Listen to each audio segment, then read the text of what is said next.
Ah, we're back. At least for the moment. Until something else decides to break. What a nightmare. What an absolute nightmare. That was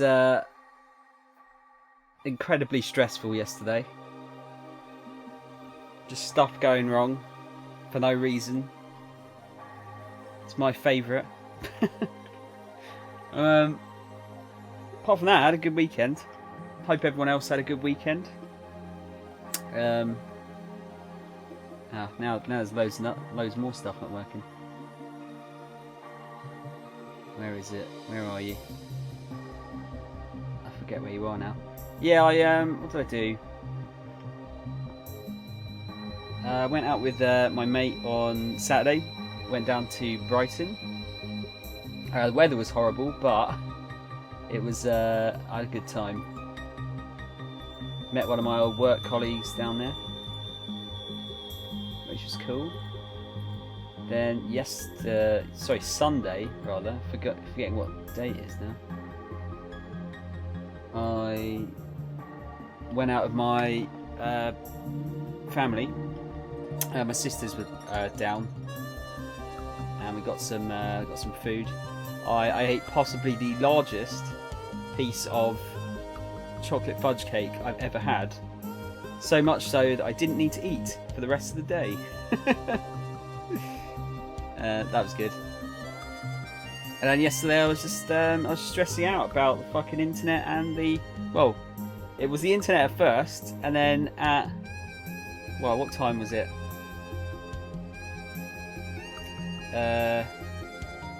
It's probably around about 7 o'clock or so. My dad was making dinner and turned one of the knobs on the cooker, not knowing that it blows the entire electrics of the house. So that was unpleasant and slightly annoying. And then turning the PC back on, it says no, CPU fan error. You are done.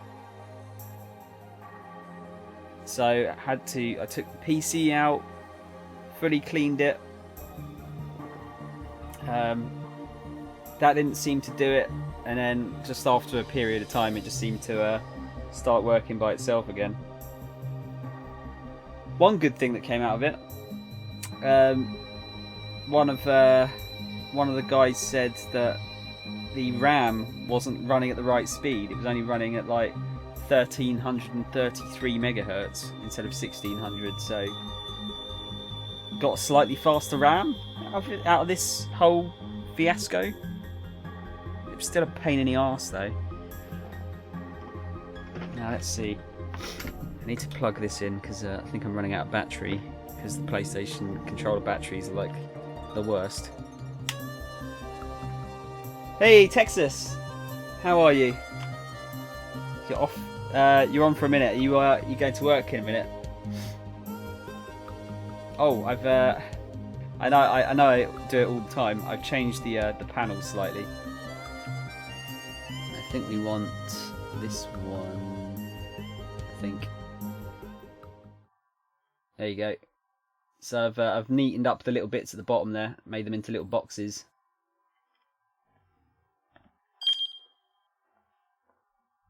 Because why not?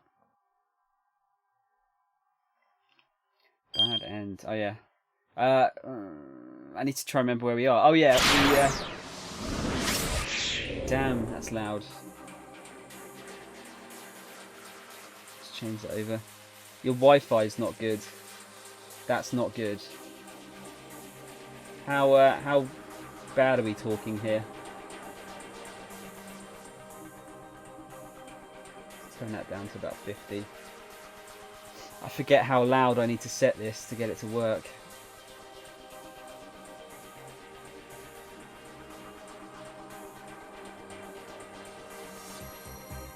I'll try it there.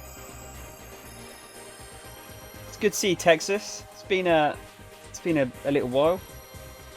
I hope work's going okay. Oh, that was the other thing. I don't know if I've got my. Oh no, that looks alright. Because I moved the PC and everything out, I had to take the webcam out, and I wasn't sure if it was gonna fit or not. If it was still in the right position. That seems alright. Yeah, that's alright. I think that's pretty much the same position it was in. Okay, so I'm just really like nervous that the internet's just going to shit itself at any given moment. I can't really worry about it, can I? Because I'll be worrying about it all day.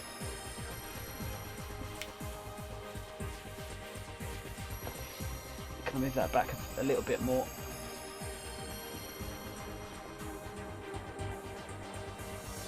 That's maybe a little bit better. Right, so where do we leave last week?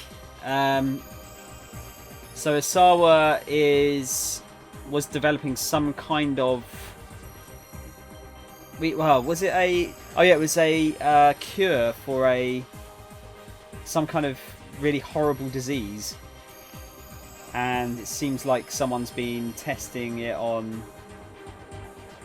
No, it hasn't been testing on people, but someone's been infecting people so we can use his serum on them, and it went all really fucked up. Then we did. Tama got locked inside her costume and couldn't eat. And then her boss got taken away by someone. Oh yeah, Osawa's daughters are the ones that have both been kidnapped. Okay, I think I'm going to turn that down just very slightly. There, that should be good. So I think the only new character we haven't tried yet is Minorikawa. I'm not sure how to properly pronounce that name. Let's hope I got it right. I'm sure no one's gonna probably correct me if I am wrong.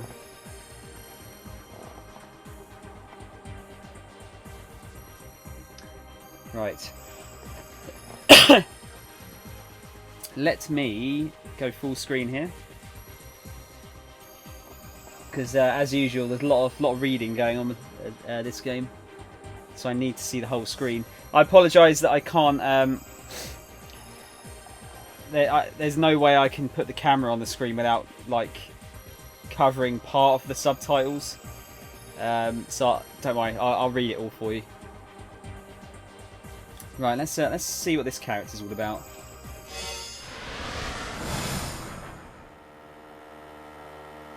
The Super Cub 90 raced down Route 246 towards Shibuya. The speedometer remained at a steady 60 kilometers per hour. Pumping the gas harder was no use. This was as fast as the bike would go. Minoru Minorikawa shouted as he sped along. "Damn it, I'm not letting you die!"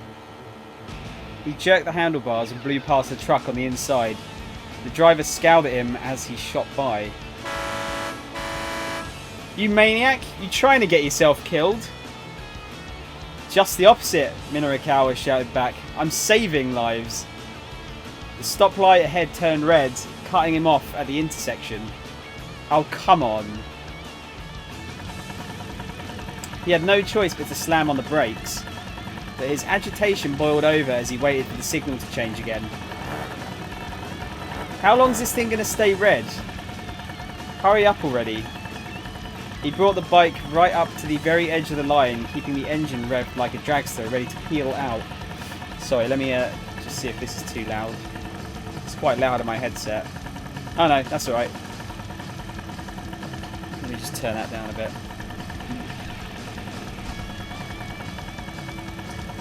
Not on time is not in my dictionary.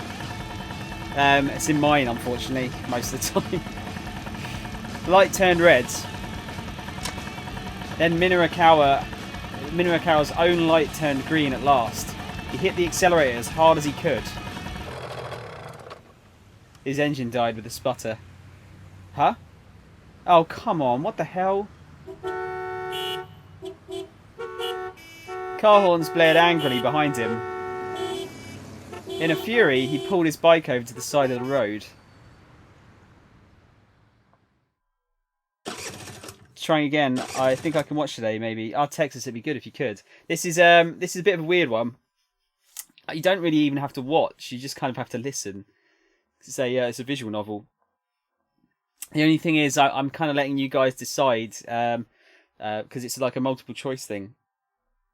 At points, the story splits off, so I'm kind of letting you guys pick what you would like to do. Oh, I forgot to say what we're playing today.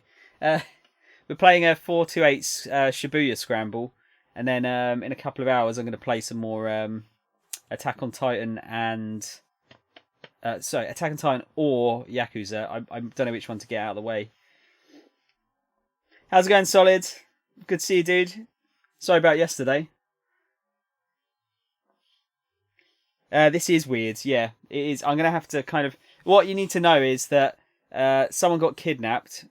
We've been playing as a cop, a mascot, a kind of local legend that kind of picks up rubbish for everyone, and then a scientist of some kind, and all their stories kind of clip together. What happened yesterday? My internet, the upload speed was just shot to hell, so I couldn't get the stream running properly. It was running about a third of the speed that it should be, so I had like a 2 meg upload, and it was an unstable 2 meg as well. And then my PC decided it was gonna commit suicide right at the end of the day, but luckily it's all good now. Well, touch wood, touch fake wood. It's all good now. Rip, thought you'd gone on a date. That's fucking hilarious. No, I did not go on a date. Oh dear. Well, you're excited to watch for a while. Texas, you're gonna be watching my my bad voice acting again. So I hope that doesn't disappoint you.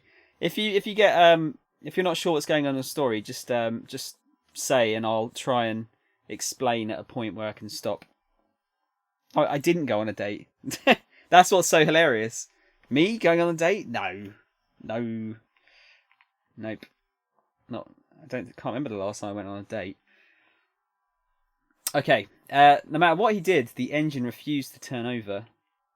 Was the problem with the spark plug, or maybe the battery? Whatever it was, he didn't have the time to figure it out now. With tears in his eyes, he left the bike, his companion of 10 years, abandoned on the roadside.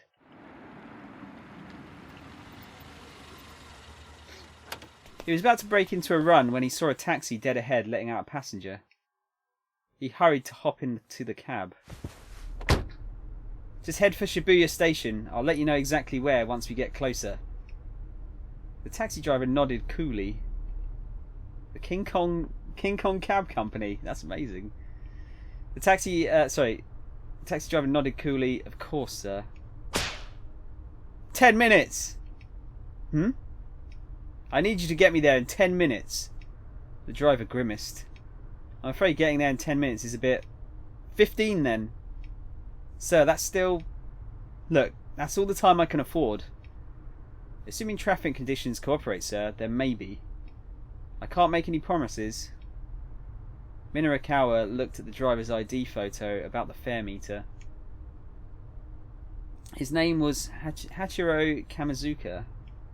He was a middle-aged fellow. Looked a little rough around the edges. Mr. Kamizuka, I chose you for this. You can do it. Chose me? Sir, I'm pretty certain we met by chance. Okay, sure. I suppose you could phrase it that way.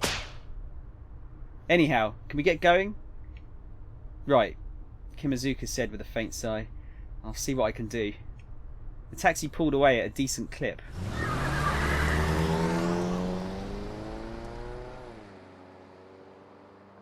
Just meet fellow gamers. You have to say it like Pokemon. Wait, say what like Pokemon? I choose you! Or just like flip my baseball cap backwards.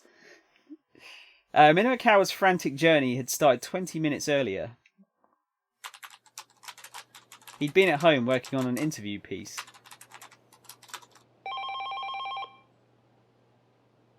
He clucked his tongue in annoyance as the ring phone broke his train of thought. Why did someone always call right when the words were flowing? If he didn't keep getting interrupted, he could wrap this piece up in no time. Be quiet! He pointed at the phone as he yelled, I'm writing here! But his shouting did nothing to silence the ringing. He didn't have much choice but to pick up. Minokawa speaking. There was no response. Hello?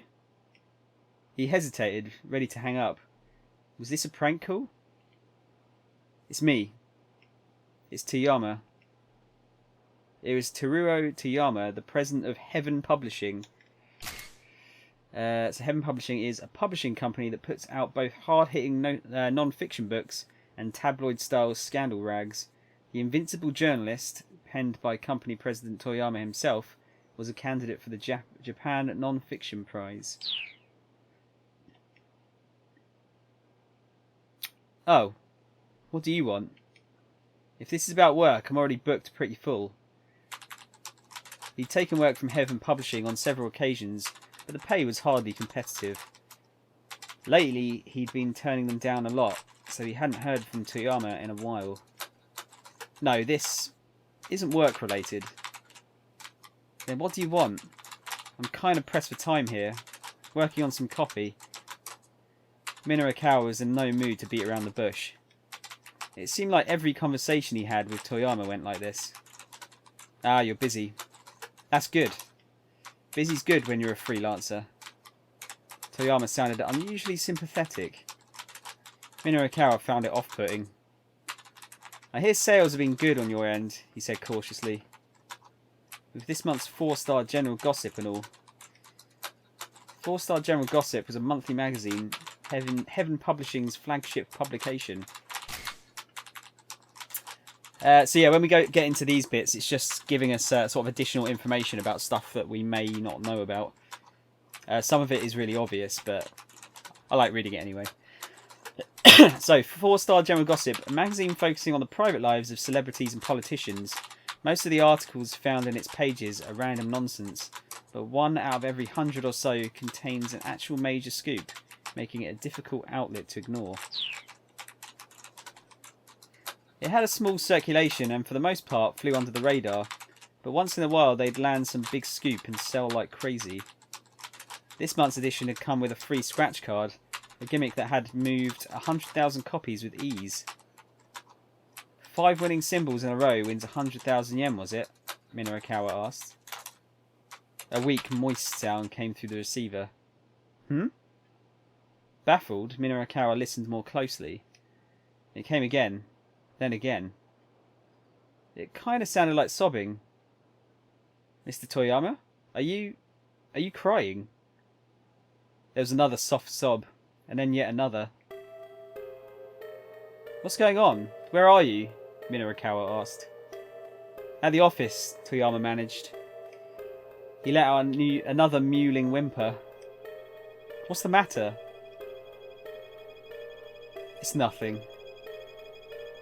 Well, it's got to be something. Come on, what is it? Toyama gave no reply. Mr. Toyama? You still there? Silence.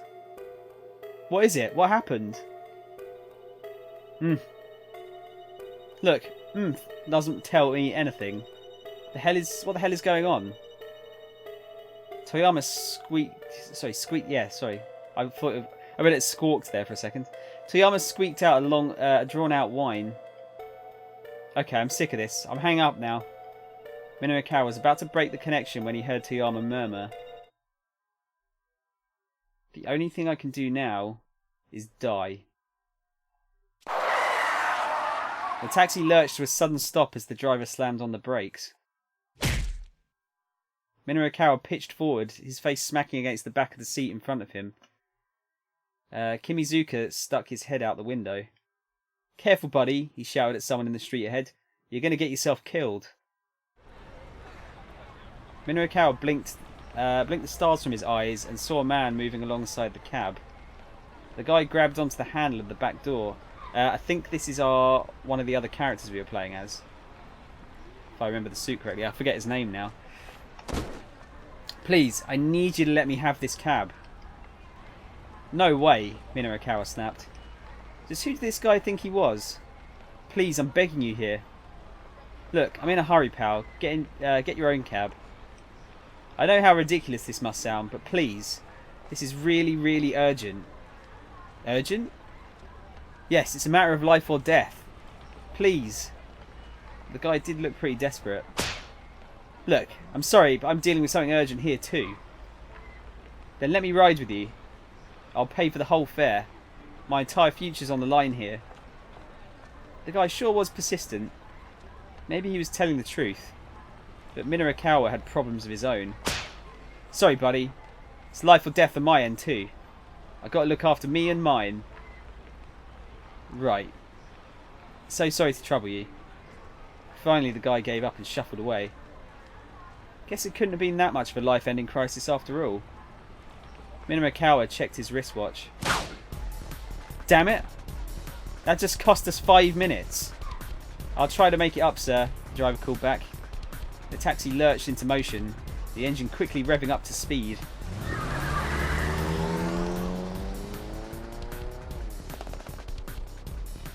It's like Bruce Lee sound effects. I was going to say, Solid, actually, that the sound effects are pretty, they're pretty like they sound like stock, don't they? Like I've just grabbed them off the internet from some kind of, actually, where do you get like stock sound effects from? I guess there must be websites that sell them. Once inside the building, he avoided the elevator in favour of rushing up the stairs. Heaven Publishing rented out the 3rd and 4th floors. In all likelihood, Toyama would be at the editing department of 4-Star General Gossip on the 4th floor. When he got there, however, the door was locked. "Mr. Toyama! Hey, Mr. Toyama!" He shouted and banged, but there was no reply. Something was seriously wrong. Minoru took a deep breath and then kicked the door in. Whoa! The sight as he stepped into the office filled him with horror.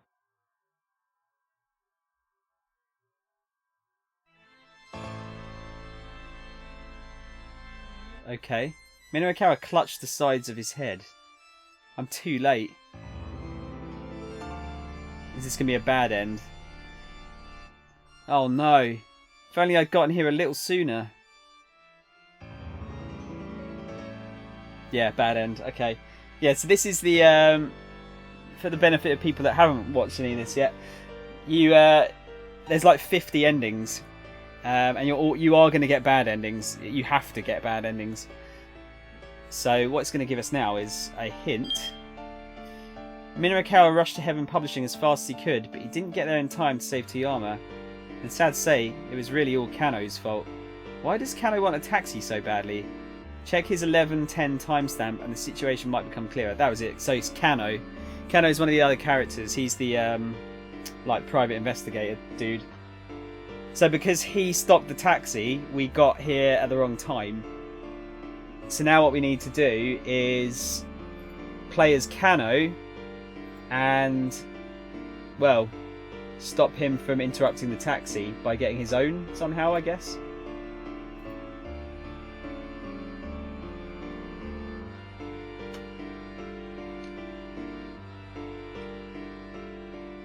I don't think we've actually not played through Kano's part of the second hour yet. So yeah, it seems to be taking place over the course of like each chapter is like an hour in the game story, and we've done 10 till 11. Now we're doing 11 till 12.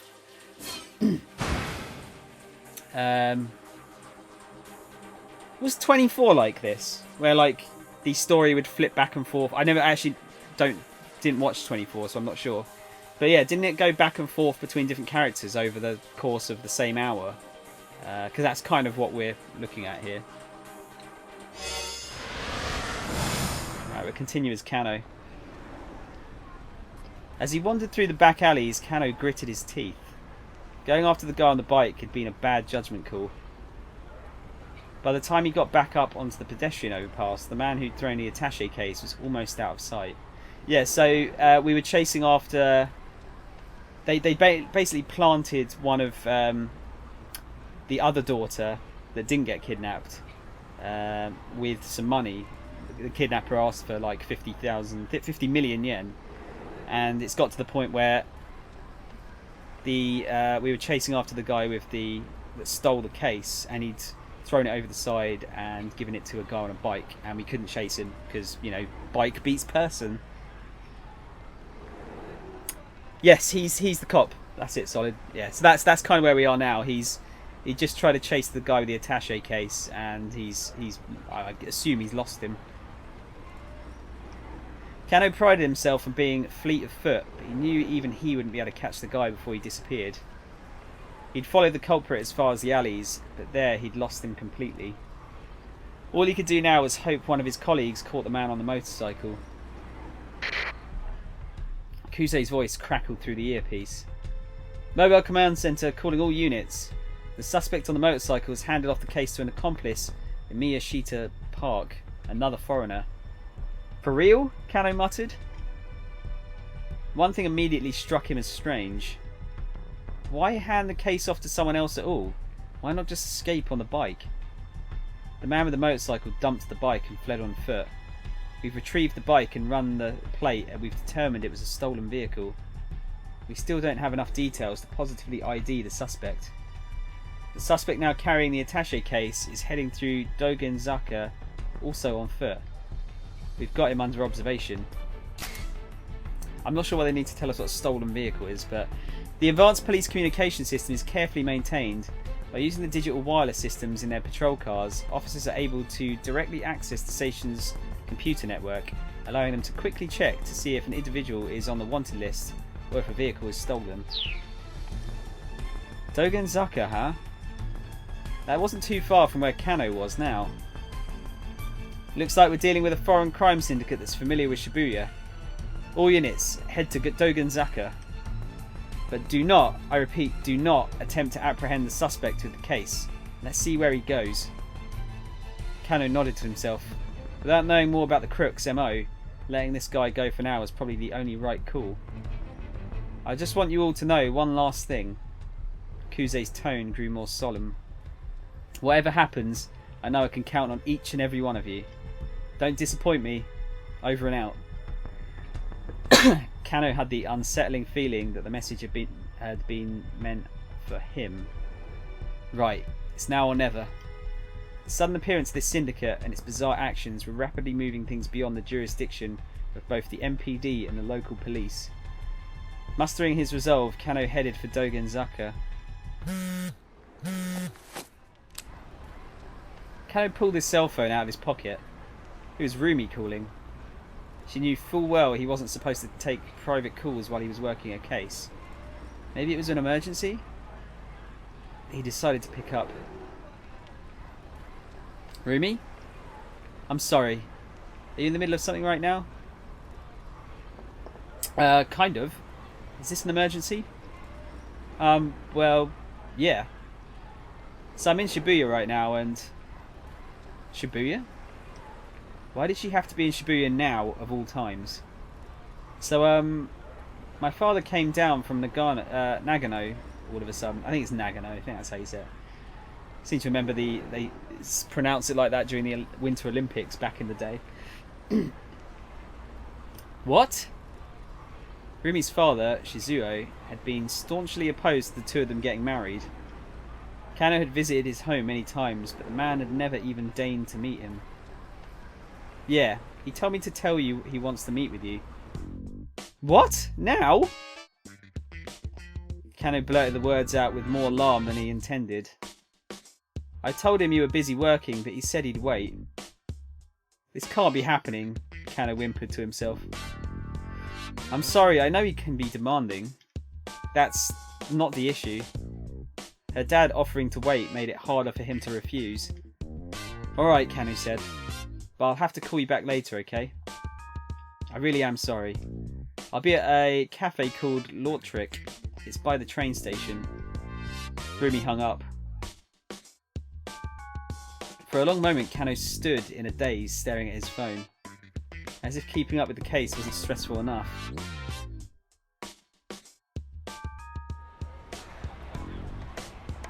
At last he stumbled into motion, but even as he scoured Dogenzaka for any sign of the criminal, his mind remained fixed on the meeting with Rumi's dad. There was no way of knowing when he'd be done with his casework today. But could he really pass up on a once-in-a-lifetime opportunity to get her father's approval for her hand in marriage? Odds are that this will not be the only once-in-a-lifetime experience Detective Kano winds up having today. Maybe he could slip away for just a bit. There are plenty of detectives still tailing the suspect. Taking 15 minutes or so to meet with Shizuo wouldn't be such a big deal, would it? Right, okay. If anyone's here, I'm going to let you guys pick which option to go for. So just say A or B. So we're either going to go for, this is my big chance, I should go meet with Rumi and Shizuo while I can. Or, no, right now I've got a job to focus on.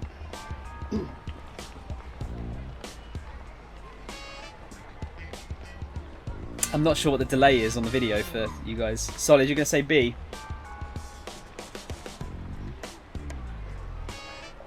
B it is. Fuck that guy.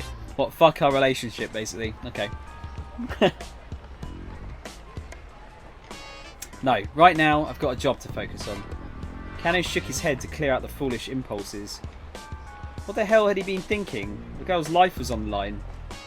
Marrying Rumi was more important to him than anything, but now wasn't the time.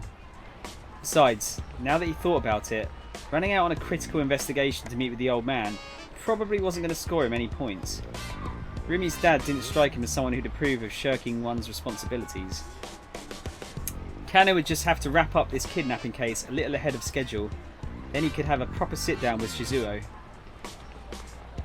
As he considered his plan, he caught sight of the man with the attaché case walking by.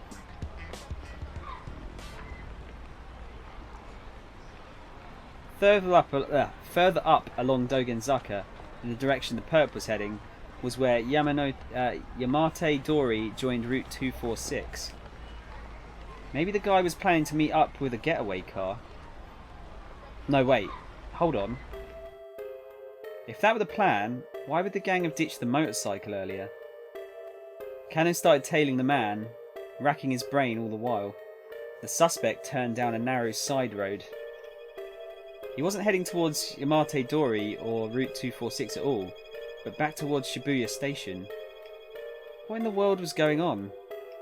It was starting to feel like the crooks were just messing with the investigation team. Kano radioed Kuze on the wireless. The police wireless system is digital in order to make transmission more difficult to intercept.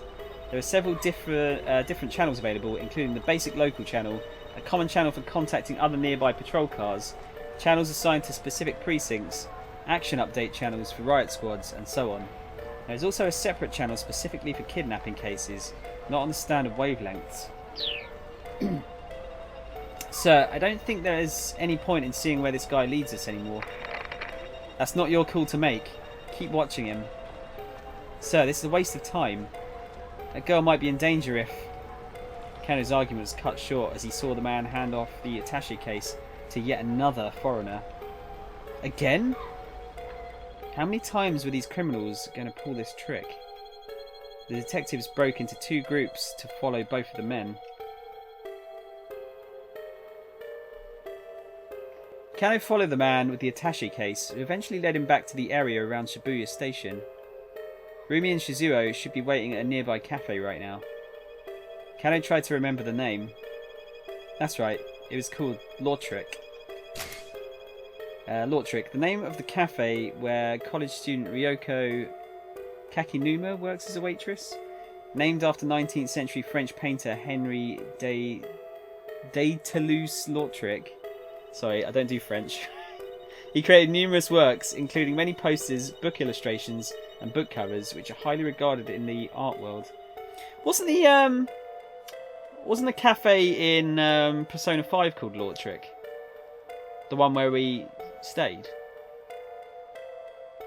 I'm sure it was called Lautric, wasn't it? Divide and Conquer, yeah. Split up all of the investigators across a wider area, I guess. He kept his eye out for a place by that name as he tailed the target. Before long, he did spot the cafe. Its large plate glass window offered a view of the cosy interior. The sign out front read Lautric. Looked like this was the place. The man with the case was at the intersection, waiting for the light to change. Kano took the opportunity to peer inside. He spotted Rumi right away. She was facing away from him. So the man seated across from her must be her father. Kano realised he'd never even seen a picture of him. Shizuo grew organic produce up in Nagano nowadays, but until 2 years ago he'd been a detective with the investigation division. MPD Investigative Division responsible for handling crimes such as murder, kidnapping and arson that take place within the Tokyo metropolis. Truly exceptional officers are assigned to this division. They are regularly dispatched to various regional task forces to aid in investigations, where their talents and experience often prove critical. The position of section chief is traditionally given only to dedicated personnel well versed with crime scenes and organisational administration. Ruby looked up to her father for his distinguished police career and always spoke quite highly of him. Kano had figured that if he became a policeman, Rumi might appreciate that. It was this simple impulse that had led him to join the force. He had also figured that public servants could stay afloat even in times of recession, and that his physical training would serve him well in such a line of work. Once he was a policeman, he thought, he could approach Shizuo with his head held high and ask for his blessing in marrying his daughter. But after Rumi graduated from university, Shizuo had up and retired from police work. Even Rumi didn't know why he'd made the decision. Kano had travelled to Nagano many times to ask Shizuo for permission to marry her, but the only response he got was, "I'm not giving away my daughter to any cop." Kano had never even gotten past the intercom before her father turned him away. Years on the force had nearly made Kano lose sight of what had driven him to become a policeman in the first place. And now, the chance to meet Shizuo face to face had finally come. He peered intently into the cafe. He's going to fucking lose it, isn't he? He's going to lose the case because he's peering into the fucking cafe. Across from Rumi sat an older man with a grim expression. Just who was this hard-faced fellow? It took a lot to rattle Kano, but the guy looked scary. Could this really be his sweet little Rumi's father? The prospect of meeting with him later filled Kano with sudden dread. The man went into the JR Shibuya station and stood before the ticket machine. It looked like he was planning on boarding a train. A scene from a popular movie about kidnapping sprang into Kano's mind, where the crook had made off with the ransom money after it was tossed out the window of a train. What if this guy managed to get outside the dragnet and pulled a stunt like that? Looks like the suspect is going to board a train, Kano informed Kuze over the wireless. Make sure you stay on his tail. Apparently Kuze still wanted to string the perp along for a bit. We've got the lizards ready to pursue. We'll re-establish our dragnet around whatever station he gets off at. Lizards, Japanese police lingo for motorcycle squads deployed to pursue suspects in urban settings. Lizards? It's a bit of an odd lingo. Man purchased the ticket from the machine and passed through the gate. There was no way to tell what station he'd bought a ticket for, but it looked like he was heading clockwise along the Yamanote line loop. Kano used his prepaid card and made his way through the ticket gate as well. Officers do not actually get free rides on public transportation simply by flashing their badges, as is frequently depicted in TV shows and films. Doing so might risk alerting the suspect. For this reason, prepaid cards are provided ahead of time. An announcement chime signalled the imminent arrival of a train up on the platform. The man made his way up the stairs, looking calm and composed. He showed no sign of checking for pursuers. Kano hurried after him. The man stopped at the very edge of the platform to await the train. Not ideal. There was no way for Kano to get close without sticking out like a sore thumb. The train glided up to the platform. The man gave a quick look around as he stepped aboard. Kano followed. Trains on the Yamanote line didn't stop for long, and soon they were on their way. That train looked incredibly clean. Glancing around, Kano noticed other MPD investigators who had slipped aboard the train as well. The suspect stood behind the driver's compartment, staring contemplatively at the scenery outside. The man's composure only served to rattle Kano more. A man in a gaudy necktie walked past Kano, talking on his cell phone. "Yes, everything's going fine on this end," he said. "There's no need to worry." In his other hand, he carried the same sort of attaché case as the man they were tailing. He headed right towards the driver's compartment and stood next to the suspect. "Well now, that's not suspicious." Kano leaned his head subtly, straining to make out what he could of the phone conversation at the other end of the car. "Yes, of course. 225 pages, all fully proofread." 225? Why is this a thing? Article 225 of the Penal Code of Japan details kidnapping for profit and kidnapping for ransom. Accordingly, hello, Marcelo. Accordingly, 225 is police shorthand for kidnapping.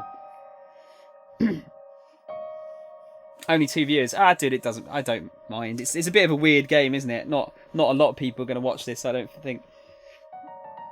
But hey, word might catch. Might catch wind of something. Oh God, I can't talk. Some people might catch wind of the stream and think, "Oh, look at this! Only 2 viewers. Let's go and say hello to him."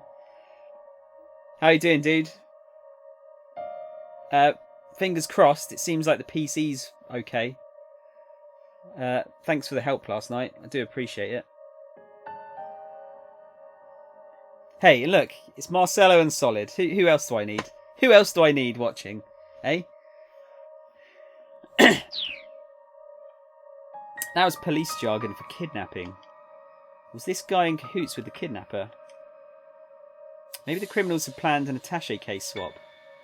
Kano watched the newcomer like a hawk. But rather than making contact with the suspect, the man turned around and strolled back the way he'd come. He hadn't done anything suspicious at all. Yes, right. Uh-huh. Understood. Kano stole a glimpse of the man's face as he passed. He stopped and looked at Kano, seemingly aware that he was being watched. Kano decided to stare him down or look away nonchalantly. What do you reckon, guys? A or B? Woke up, but it's always time for some coffee. I woke up late. Yeah, so did I, dude. My phone ran out of battery, so my alarm was done. It's from Japan. It's going to be weird. Yeah, exactly. I'm enjoying it. That's the main thing. I kind of figure like if I'm enjoying it, we'll get more people in. That's my theory, anyway. You reckon A, stare him down? I spent the whole night messing around with emulators and ROMs. I had some bad dumps, but it's all good for now. Or better for now. Dumps. You had some bad dumps. Sorry, that's slang for like having a shit. Let's go for A. Kano decided to stare him down. My apologies, the man said. He shut his phone with a click. I know it's rather rude to talk on one's cell phone when you're on a train.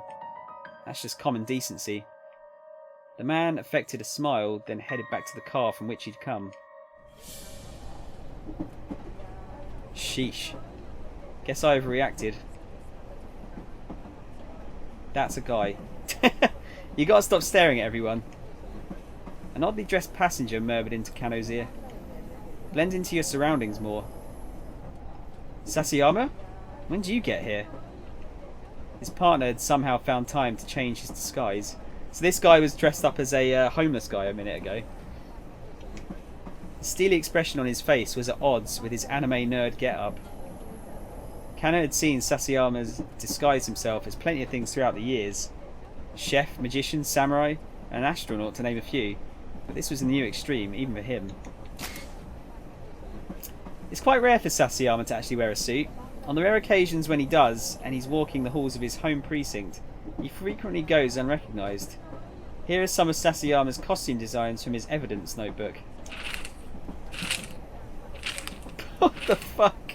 Did that say emphasise bulge at the end there? Emphasise bulginess in final version. What the fuck?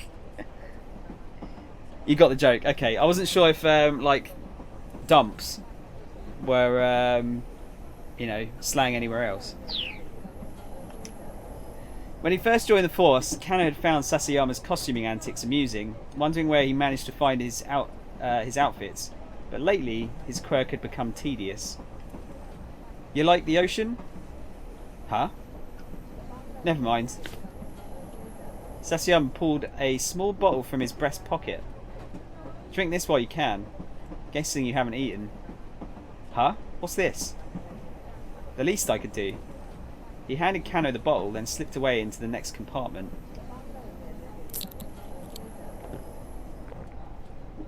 He'd pulled an all-nighter and hadn't eaten, so he was glad to have something. He took a sip. Whatever this was, it was bland. It almost didn't taste like anything. Just what had Sasayama given him? Ah, what the heck. Anything's better than nothing. He brought the bottle to his lips and chugged the contents down. He suddenly got a massive head rush. He felt a heat like a burning that spread from his insides throughout his whole body. No, that wasn't right. It was an ache. It was a ferocious ache. A burning that spread from his insides to his fingertips. And there was pain. A numbing that spread from his insides all the way down to his toes. Burning, aching, hurting. Burning, aching, hurting. Burning, aching, hurting. Twitchy, itchy, dizzy, sleepy, chilly, willy, nilly. What the fuck is going on? Yeah, this was not good. This was super duper not good. He broke into a cold sweat, his forehead drenched, his body damp and clammy all over. He felt his grip on consciousness slipping. Sasayama, what the hell did you do to me? With bleary eyes, he squinted to read the writing on the bottle. What the fuck? But B-U-R-N? After a scant few letters, Kano blacked out. Another bad end. Fuck it hell. Gotta finish up Spider-Man, only missing one trophy. I'll be playing with the stream on another window after my coffee. Mine's for that itchy bit on Resident Evil. Is that the itchy tasty? I think it's itchy tasty or something along those lines, wasn't it? Kano blacked out after drinking an unknown substance without checking to see what it was. What he drank, it turns out, was a free sample of something called Burning Hammer. But don't blame Sasayama. He was just passing along the sample he got from someone in a mascot costume. So that's our mascot character. So now we've got to decide where to go from here. Or, oh no, I was going to say, is he going to tell us?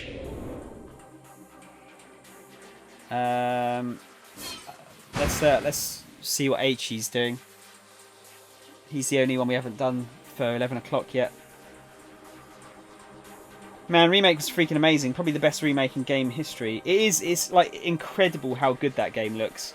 Considering it is essentially a 2D game with some 3D elements to it, isn't it? It's like 3D characters on 2D backgrounds, and it looks that good. It's really amazing. You could only make that game with like fixed positions though, and I don't know how many people are up for playing those sort of games nowadays. No Twixes today, guys, so I'm on the hobnobs.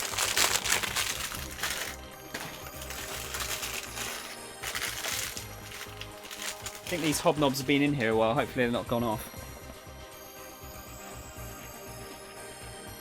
No, it's all good. That was a bit... I appreciate that was a bit risky, like eating potentially dodgy biscuits on screen. It's all good. Marcelo, I'm gonna tell you something that might shock you. And possibly disgust you. But I've never finished any of the first 3 Resident Evil games.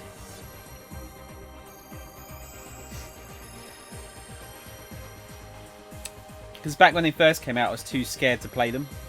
The bit with the dogs jumping through the window used to scare the shit out of me.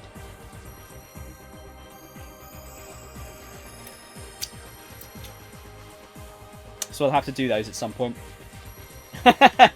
Look at you fucking...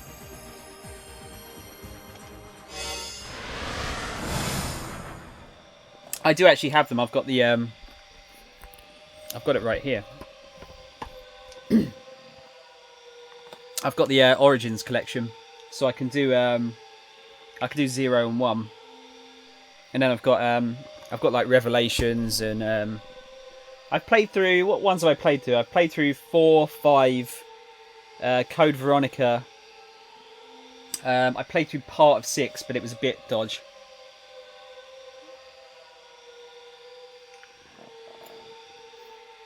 Solid. I don't think they used the cowbell, did they, in Game of Thrones for the shame thing?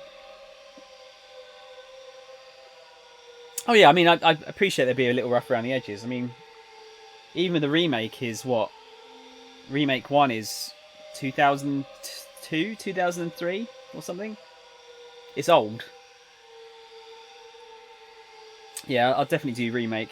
I mean, I'm kind of planning to do horror games next month, so I might put that up for vote and see if people want that. I'm kind of up for playing any horror games within reason. But first, I'm going to be playing some... Fist of the North Star comes out at the beginning of October, as does Forza Horizon 4, and I'm planning to play a bit of that with some mates. Oh dear, excuse me. Hopefully I didn't blow up the mic.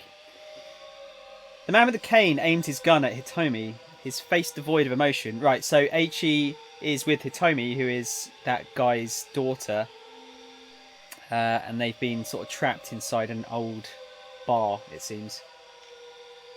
And this is where he got left.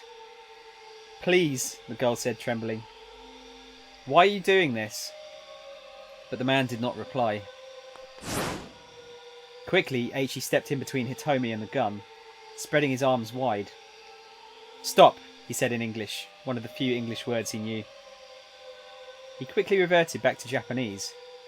Who the hell are you? Still, the man did not respond. You know this guy, Hitomi? No. Eiichi was sure he'd never seen the man either. What are you after? Money? Because if you are, boy, are you wasting your time chasing us. The man furrowed his brow, adjusting his point of aim to Eiichi's face. His bloodthirsty gaze left Eiichi no doubt that he was willing to pull the trigger. Reflexively, that's a word, I didn't realise that was a word. Reflexively, Eiichi took a step back, his foot clattering against a discarded beer bottle.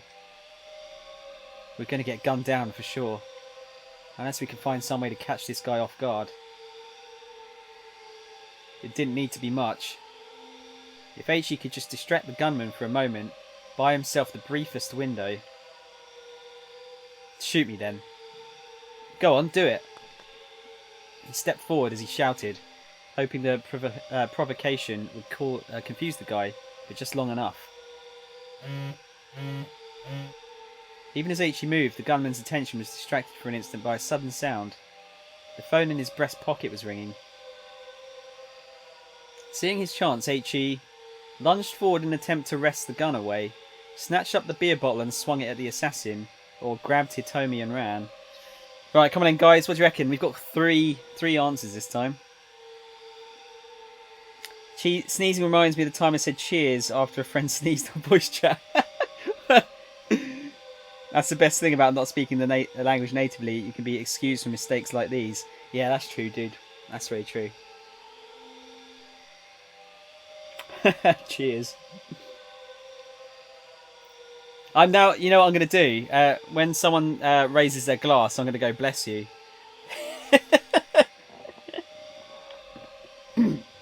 Also, don't worry about getting the wrong choice here or anything, because we can easily get back to where these choices again.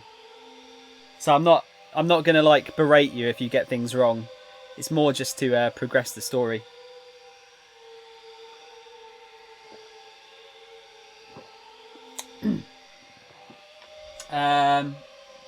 I'll go for your first answer, Solid. We'll go for B. Seeing his chance, Aichi snatched up the beer bottle and swung it at the assassin. The man narrowly avoided being struck, but he staggered wildly off balance. Hitomi! Aichi grabbed her by the hand and dashed out of the club. The two sprinted away through the side streets and alleys of Shibuya. Aichi began to feel as if they were running some maddening maze. Before long, the two had made it almost as far as Oyama. Wait up! Huh? Aichi, wait up! Aichi glanced back at Hitomi. Ah, my bad. Guess you've been running pretty hard. You tired? Hitomi shook her head. No, it's just... I have to get to Dogenzaka. Dogenzaka? What for? What could she possibly need to do there, now? That's what I was told when I handed over the attaché case. The man leaned in to whisper to Hitomi as he reached out for the case. You're going to do exactly as I tell you. 2 things. He wore a cool, feigned smile, as if this were some casual conversation. First, you're going to go to Dogenzaka and get in the blue van there. Hitomi nodded wordlessly. Second, you will not attempt to contact either the police or your family in the meantime. His chilling tone brooked no argument. Or brooked? Be brooked. Be brooked or broked? I'll say brooked. Brooked no argument? Just those 2 things and we'll let your sister go. Hitomi nodded again. The man flashed her big bright grin. Sorry, the man flashed her a big bright grin. Okay then.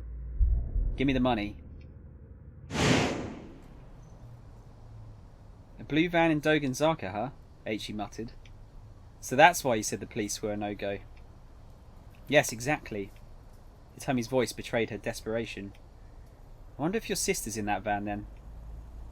If she is, then we've got to hurry. The issue lay in how to get to Dogenzaka. They could probably avoid their pursuer if they kept to streets only, the locals usually knew about. That meant staying off the more well-trafficked routes like Roppongi Dori or the stretch between Miya Masuzaka and the station. The side roads south of the station were their best bet. It was going to be a long detour. Alright, come on. Turning, Aichi headed back the way they'd come. After a moment's confusion, Hitomi followed. Aichi? There was a note of worry in her voice. Hey, don't sweat it. I actually live in Dogenzaka. We're heading right back to my old neighbourhood. Hitomi bowed her head. Thank you so much. Hey, it's no problem. I had to head home anyway. Aichi gave her a grin, and she cracked a tiny smile of her own. Hey, you two. You got a minute? Aichi looked around. A pair of men approached from across the street. There was something shady looking about them.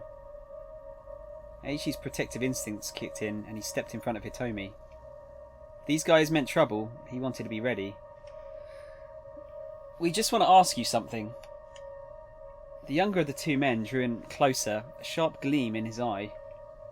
Aichi braced himself. Ask us what? You know where the Nakane building is? The man held up a flyer. It was some sort of health food sales demo. Yeah, so these guys are the, well, what we assume are kind of like Yakuza. And they took away Tama's boss for not paying up or something. Come on, man, the Nakane building. You know where it is or not? Aichi knew the name. Wasn't that one of the buildings on Sentagai? That was near Dogenzaka, the same direction he was going. No harm in helping a couple of lost dudes. Aichi pointed them in the direction of Sentagai. Or, I don't like the thought of these two following Hitomi and me. Aichi pointed them in the opposite direction from Sentagai. So I'm actually not going to give you the choice here because I think we need to do B to make sure that we can progress Tama's story a bit further. To be fair, the direct translation for bless you's equivalent in Portuguese is cheers. Is it? Which is also used for when you're raising a glass to someone. That's confusing. That's very confusing. But no, you're right. You're right, Marcelo. Like, you know, I just think it's if you can speak English at all, you know, as a second language, I think that's amazing. Because you know, embarrassingly, most English people don't seem to have a second language. I certainly can't speak a second language, so I wouldn't give you shit for not you know, getting the odd word wrong at all. I don't like the thought of these two following Hitomi and me. Aichi pointed them in the opposite direction from Sentagai. Pretty sure it's that way, he said. Thanks, man. Sorry to bug you. The two men headed off toward the main road.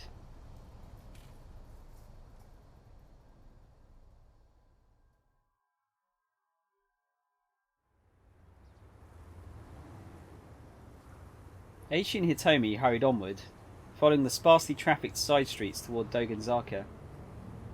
I don't think I even knew this part of Shibuya was here, Hitomi said as she looked around. Yeah, a lot of people don't. I used to mess around in this neighbourhood when I was a kid. The area was a mishmash of run-down residences and office buildings. Almost nobody ever comes here unless they live or work on one of these streets. You know what? There's something I really like about like a big sort of city with lots of trees mixed in. I think it's kind of a nice. I just think it's really nice having like greenery in a city. Doesn't happen very often, does it? Or not to like this kind of degree. And check it out over there. Sorry, and check it out over there. A rare first-hand glimpse of the Shibuya River. A minor river that runs from the Miyamatsu Bridge to the Tengen Bridge, depicted in the 36 views of Mount Fuji by Edo period ukiyo-e artist Hokusai. In Hokusai's time, fireflies were collected from the Shibuya River and presented to the shogun, lending credence to the idea that the river was indeed clean in the past.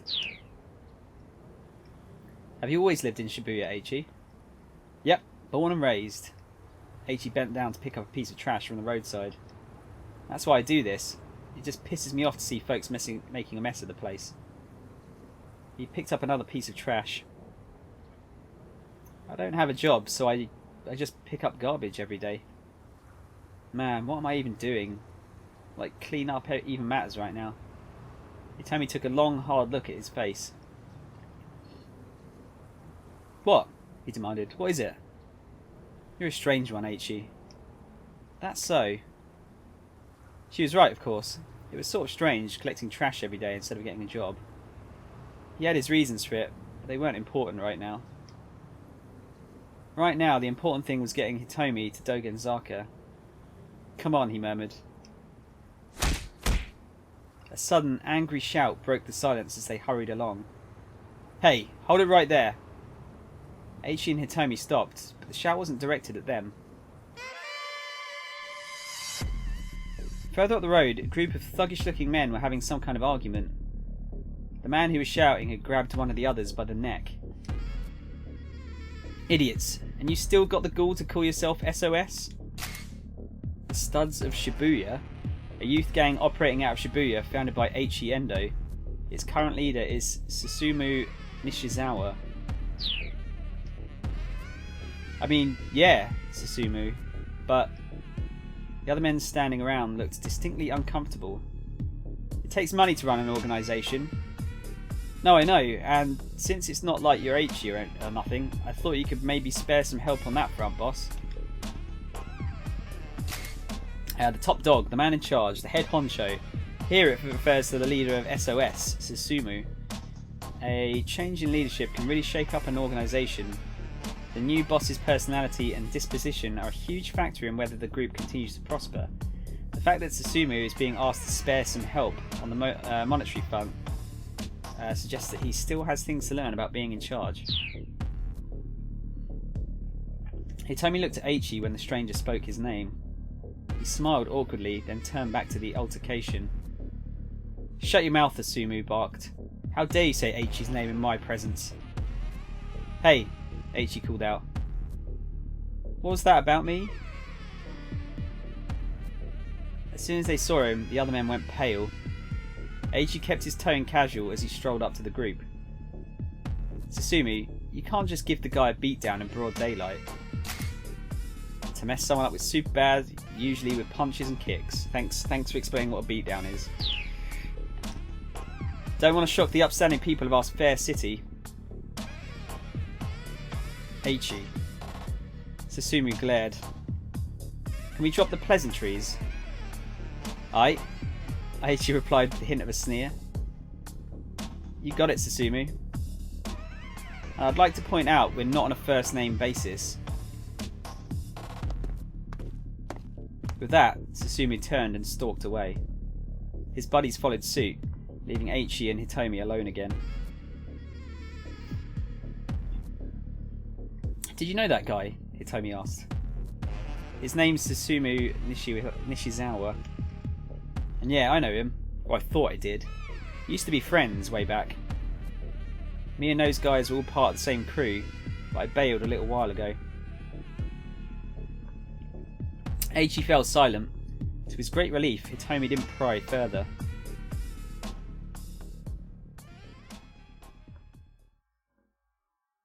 At this point in the game, I don't sort of understand where all of the stories are going to crisscross. Eiichi and Hitomi had gone a short distance further when he caught sight of a man picking something up alongside the train tracks. "Huh, I wonder." Eiichi went over to him. "Hey man, you picking up trash by any chance?" "Huh?" The man let out a panicked shout. Taisei Yasuda, 35 years old, just opened up a knick-knack shop in Shibuya. Eiichi knows Shibuya like his own backyard, but this Yasuda guy is new enough that Eiichi doesn't recognise him. "Sorry, it just kind of looked like that's what you're doing." "Oh, yeah. Yeah, I'm picking up trash, of course." The guy seemed pretty unnerved. "Like, I just got to thinking, man, this place is filthy." "Right on!" Eiichi clasped the man's hand in his own. "Someone else who gets it." They do?" "Totally. I see all this trash all over the place and I can't stand it." "Oh yeah, sure." The man breathed a sigh of relief. "I can't stand it when someone throws something away when it can still be useful." "I hear that. That's the spirit." Eiichi pulled out the trash he had stuffed in his pocket. "Here you go." "Huh?" "Go ahead, have all of it." The man looked dumbfounded. "Usually I go around picking up the trash around here, but I've got a little thing I've got to do today." "You got it from here. I'm counting on you." "What? Actually, I'm kind of..." "Great, thanks." Eiichi beamed in approval, then rejoined Hitomi and headed on down the street. The man let out a sigh. "Fine." What is going on? They just keep adding more characters in as well. Slipping through a narrow back alley, they came out near the top of Dogenzaka. Eiichi looked down the hill, but didn't see a blue van anywhere. He and Hitomi started making their way down towards Shibuya Station. Hitomi muttered to herself. I don't see it parked around here. Her face twisted up with worry. It was a lot harder to find street parking closer to the station. Hitomi, hold up. Eiichi had a sudden idea. He darted into a nearby soba restaurant, motioning for Hitomi to follow. Heya, he called out to the proprietress, a sharp-eyed, middle-aged woman. You're looking as lovely as ever today, I see. Oh, Eiichi. You done collecting trash for the day? The lady took a look at Hitomi, her eyes lighting up. Maki Yoneda. I really hope they're not going to try and get us to remember all of these names, because fucking hell, I'm not. When she was 19, she happened to stop by this place and was captivated by the chilled curry soba. By day's end, she had decided to make the restaurant her new home. Married the owner at age 22, and they managed the establishment together. Last year, her husband of 30 years passed away. Now she safeguards the generations-old secret of chilled curry soba on her own. Is this your girlfriend? Huh? Oh no, it's nothing like that. The proprietress was undeterred. Oh, she looks just like a model. She's the spitting image of me at that age. My. Eiichi's got himself a girlfriend. I said it's not like that. The woman waved Hitomi over. Now, you know Eiichi's got a bit of a mouth on him, and he's not the sharpest tool in the shed, but he's a sweet boy. Wow. Backhanded compliments or what? Okay. Hitomi forced a polite smile to her face. He'll try to deny it, but don't you listen. Has he told you about Suzune? Ma'am, please. Eiichi jumped in on the conversation. You gotta hear me out. Whatever's the matter? I'm just trying to talk up your good points. Have you seen a van parked around here? A van? Let me think. Yes, come to think of it, there was. A blue one, she added confidently. Hitomi leaned forward. Where is it now? She asked. Well, I'm not really sure. I don't keep a close eye on things outside, after all. Hitomi slumped. I see. I know it doesn't look it, but I've been quite busy today. The man who makes my noodles came by earlier to settle accounts, and we fought over it. No head for finance, is that one? That's his problem. Honestly. And on top of that, of course my part-timer Masa has to have today off. Honestly. First year student at Midoriyama Academy. I'm just thinking, is it? No, I see. Is that the same name as the guy from My Hero? It isn't, is it? I actually forget. It's similar to that though, isn't it? A sweet young man who works as a part-time delivery driver for Dogen Hut and sends all his leftover money to his mother out in the country. Lately, however, he's got himself a girlfriend and he's been sending money back home less frequently. His noodle house job doesn't pay enough to both support his mum and cover his dating expenses, so he's scheming for a way to make it rich quick. Eiichi frowned. Had she really seen a blue van, or was she just being chatty? Older women who run tobacco shops or noodle houses did seem to have a knack for spotting details, but women of her age weren't always the most reliable. What do you reckon? A or B? I'm not actually really sure where this is going to go. What, is this like, oh, we don't believe her, or we push her for more information, I guess?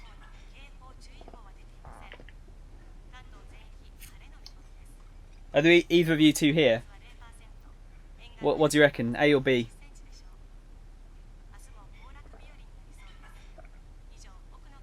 Ah, three of you then. Texas. Tex, have you managed to watch most of this so far? Are you kind of what do you think of it? Women of her age weren't always the most reliable. Eiichi wanted to make absolutely sure. You swear you really saw it? Of course I did. Why would I lie about something like that? The proprietress let out an annoyed huff. I'm not much fond of lying or being called a liar. Ah, hey, I didn't mean it like that. Really, sorry to bother you. Okay, so we know she wasn't lying. Well, we assume she's not lying anyway. Hitomi hung her head in frustration as they left the soba shop. Aichi did his best to cheer her up. Hey, we might still find that car. Let's try waiting around here for a while. Just waiting? What good will that do? It's possible that they went looking for you when you didn't show, Aichi said. Maybe they'll come back, you know? He sat down on the edge of a planter outside the restaurant. But the criminals already have the money, she said anxiously. Even Aichi understood the implications. Now that the crooks had the ransom, their hostage was nothing but a liability. Why take the risk of letting her go when they already had what they wanted? The situation was bad. Very bad. Still, just running around Shibuya willy-nilly was only going to tire and frustrate them. Aichi wanted to make sure Hitomi had the chance for a little break. We don't have anywhere else to look, so let's just give it 10 minutes, okay? He said. Hitomi seemed unconvinced. She looked like she might just march off down Dogenzaka at any moment. I understand how you must feel, but you know what they say. Slow and steady, stay in place. Do they? Hitomi burst out laughing. What's so funny?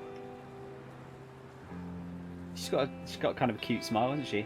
It's slow and steady wins the race. For real? Hitomi smiled, then sat down beside him. Alright, she said. We can wait here for 10 minutes. Cool. We've run enough races today already. We've run enough races today already, right? Hitomi kept her eyes on the cars passing through Dogenzaka for a while. Then she murmured softly to Aichi. Thank you so much for everything. Really. You can thank me after... Voice is breaking again. You can thank me after we find this van.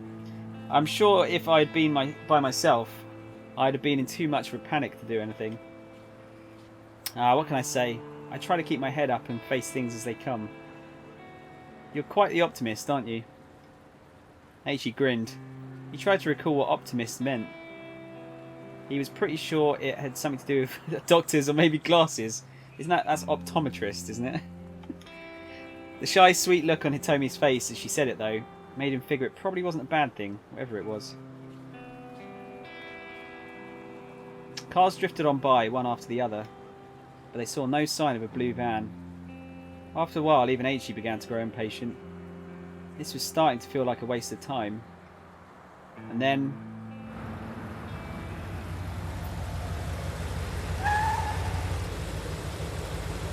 Hitomi, look! There it was. Right, so that's the end of that. We can't progress that story now until we've done some more of the others. And honestly, I don't like it. I'm sorry. That's fine. That's fine. I do seem to be playing a lot of games that people don't enjoy. I literally just put a random letter. That's fine. That's kind of what we're going for at the moment. Because it doesn't really matter what you pick. I can go back and change the option fairly easily. Right, so we got a bad end there. Oh, it said something about Kano's like 10 past 11 thing, wasn't it? Hang on, let's back out of there a minute.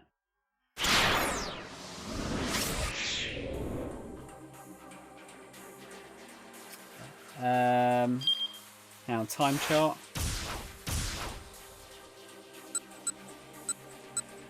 I think Minarakawa.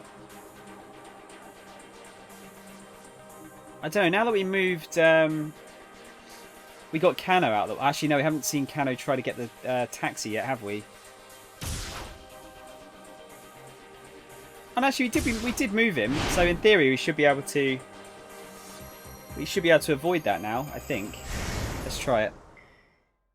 I want you to try to play Wind Waker when I'm off. Though, promise me. When are you off? Okay, we can't progress that yet then, by the looks of it. The only thing I could do now is die. Oh no, I think we're good. No, we're good. We did change the story.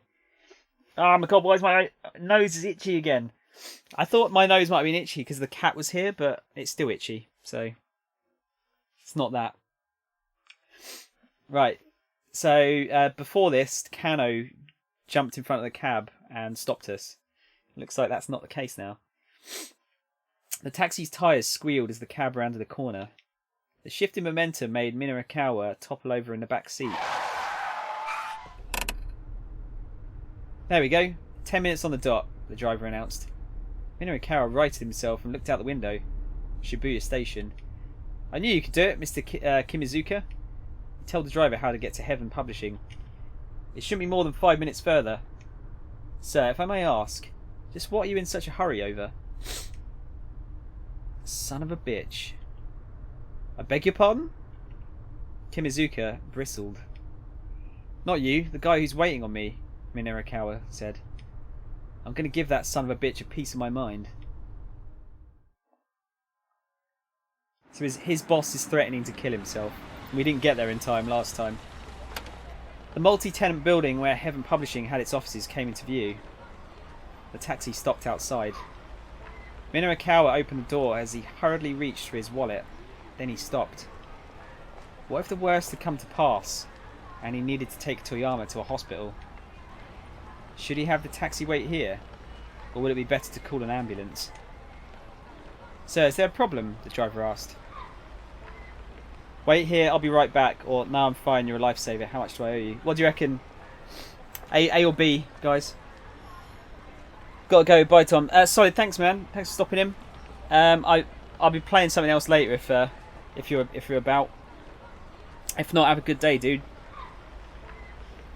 Christmas holidays or next summer. Well, I don't have. Currently, I don't have a lot planned for Christmas.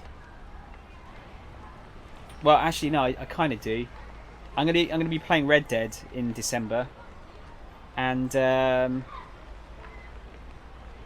assuming we hit a target, I'm planning to do a 24-hour stream as well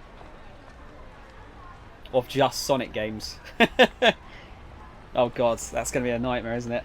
I got to figure out how I'm gonna do that one though. I've got to figure out what I'm gonna play as well. So we're going to go for A. Wait here, I'll be right back. Minarakawa was out of the cab in an instant and running for the building. Once inside, he avoided the elevator in favour of rushing up the stairs. Heaven Publishing rented out the 3rd and 4th floors. In all likelihood, Toyama would be at the editing department of 4-Star General Gossip on the 4th floor. When he got there, however, the door was locked. Mr. Toyama! Hey, Mr. Toyama! He shouted and banged, but there was no reply. Something was seriously wrong. Minarakawa took a deep breath and then kicked the door in. Whoa! So we caught him in time. Toyama was standing on a stool, about to slip his head through a noose that hung from the ceiling. What the hell are you doing? Minarakawa lunged for Toyama. The two men crashed to the floor in a tangled heap. A pile of clutter slid off of a nearby desk and fell on top of them. Minarakawa? What are you doing? Toyama whined. Dragging himself back to his feet proved something of a challenge. That's what I'd like to know. Minarakawa's fury was mounting. What the hell is this all about? He jabbed an accusing finger at the noose hanging from the ceiling. Oh, that. One of the fluorescent lights died. And I was just swapping it out. Don't you feed me that ball. What was that phone call all about? That business about how the only thing you could do was die. Tell me. Ha ha ha. Just a joke. Toyama curled his lips into a faint semblance of a smile. Minarakawa wasn't buying it, but he didn't have time to press the issue. A cute little voice echoed through the editing office. Daddy, I'm back from the store. A little girl came walking in carrying a length of rubber gas tubing. It was Toyama's 5th grade daughter, Hana. Teruo, Toyama's only daughter, currently 10 years old. The night Hana was born at Shibuya Central Hospital, there was an unexpected fireworks display outside the window of the maternity ward. As he looked out at the bursting rockets, Teruo decided to name his daughter Hana after the Japanese word for fireworks, Hanabi. That's nuts. Yeah, I think I'm going to make the target quite high. Yeah, a 24-hour Sonic stream is going to be quite exhausting, I think. Especially with some of the games that I'm planning to play. Because I'll probably go as chronologically through the series as I possibly can. But that's going to mean playing some right old shit as well. Specifically some of the 360 ones. But yeah, I think I'll do it. I've planned to do it for a while. I don't know how oh god, I don't know if I could even, like, how well I'll survive it. So yeah, after 24 hours, I'm pretty much done. And trying to play a game like that is going to be, yeah, pretty exhausting. But hey, it'll be an experience. I won't do it too often either. 24-hour anything is exhausting. Yeah, I mean, the last time, I can't remember many times that I've pulled a 24-hour stretch. I seem to remember doing it like earlier in the year. I went out for the like entire night as well and didn't get back home until like 7 o'clock in the morning. And I just kind of flopped onto the bed and fell asleep straight away. Minorikawa stared. Toyama, you were planning on using that hose to... He hesitated to end his sentence with "gas yourself to death." Well, you know, it's almost gas heater season after all. The hell it is. It was a beautiful sunny April day outside. Well, you know how sensitive I am to the cold. This was getting truly ridiculous. Minorikawa got right up in his face. Listen, just explain to me what the heck is going on, okay? He kept his voice low, but his eyes were steely. Hana clung tightly to her father, gazing worriedly up at the two men. No, it's just... Toyama let out a long, heavy sigh of resignation. Okay, right, so we can't progress that one any further. That's good. That's 2 of the 5 we've got as far as we can for now. To progress further, you'll need to jump from another protagonist. Sometimes jump keywords might be hidden within a tip. A man named Junichi Yanagashita shows up in Tama's story at 11:20, and he lets out a sigh like Toyama's. Try checking the tip for that sigh. Right, so let's go and do we'll do Tama next. So Tama is, as you can see, a lady dressed up in a mascot costume. Stuck in the cat costume. Now I think we can just pick the same option here. Ask Chewie to assist me, and we'll get back to the bit where we got stopped.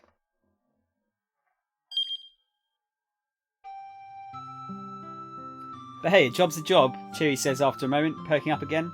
They tell me to sell this junk, I'll sell it. The door flies open suddenly and a loud voice belts out. Hold it right there. I whirl around in a panic to see an odd-looking man standing in the doorway. It's Junichi Yanagashita. He's the guy who hired us. I heard that, Chewie. Don't you go calling my product junk. That's disrespectful. Chewie gave him an apologetic look. Whoops, sorry about that. You should be, but whatever. If you really have doubts, have a try for yourself. Mr. Yanagashita pulls out a bottle of burning hammer from his coat pocket. Sister products include Del Sweats, Cellulose, Better Sweater, Dom Pepperon, Power Burn Z, or Power Burn Z, Mr. Thin, Nega Chow, and Super Nega Chow. At first glance, he looks like some kind of it looks like some kind of energy supplement, but the cheapo label gives it an immediate impression of sketchiness. Go on, says Yanagashita. Give it a go. Chewie reaches out to take it. But no sooner does she grab the bottle than Mr. Yanagashita shouts out once more. Wait, hold on. What? Chewie squawks. What gives? You two, you're both good. Stomach-wise? Stomach-wise? Yeah, Drinking this stuff on an empty stomach can cause some pretty nasty problems. So just make sure you eat or drink something beforehand. Doesn't matter what, really. Wait, nasty problems? Yeah. Such as what? I ask. I'd rather not say. Nobody would buy it otherwise. Seriously? It's all good. I just had lunch, Cheery says. She flashes a carefree smile. Well, I haven't eaten yet. But on the other hand, I've been guzzling as much iced tea as I can to fill myself up. It's probably safe for me to try this stuff. Uh-oh. Right, so we're going to go for A, B or C. I may as well drink it. In for a penny, in for a pound. And hey, maybe it will help me lose some weight.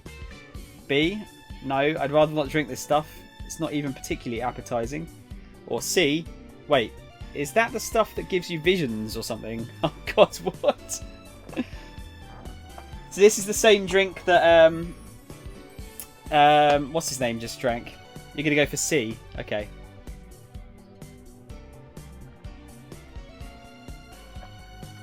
I feel like this could go really badly wrong. Wait, is this that stuff that gives you visions or something? I remember a rumour I heard not too long ago. Some kind of urban legend. It was about some drink with a weird burning spicy flavour. And supposedly it turns all of your fingernails a faint shade of black. Then you see then you see things you can't normally see and hear things you can't normally hear. Who are you? Who are you? Oh shit, there was a thing hidden there. Are you? Who are you? Who are you? I think they're saying who are you? There's a red exclamation mark in there. I don't know if that's maybe what we were meant to try and get. I'd heard some college students talking about hearing voices like that, swearing this mystery drink could have that effect. It's a little unnerving. Still, I really doubt it could be true. Oh god. I stick the bottle of burning hammer into my mascot head mouth. It has an unexpected smell, like curry. Getting my own lips around the mouth of the bottle, I gulp down the liquid inside. Huh? It doesn't taste like anything. A handful of seconds go by. What the heck? It feels like a firecracker just exploded inside my mouth. Now it's spicy. Way too spicy. It's like I just swallowed a chili pepper coated in curry powder. Before I know it, I'm sweating bullets. Well, you sweating? Mr. Yanagashita asks. Like a whole lot. You are, aren't you? Why does he sound so happy about that? That right there is the magic of burning hammer at work. Cheery and I are lost for words. Burning hammer? Drink all you want and just burn those pounds away. How's that sound? Good, huh? This is just so stupid spicy it makes you sweat, Cheery blurts out. Blunt and to the point. I approve. Yeah? Well, I guess you're right, Yanagashita says. He hangs his head. What is in this stuff? I ask. I can still feel my tongue tingling.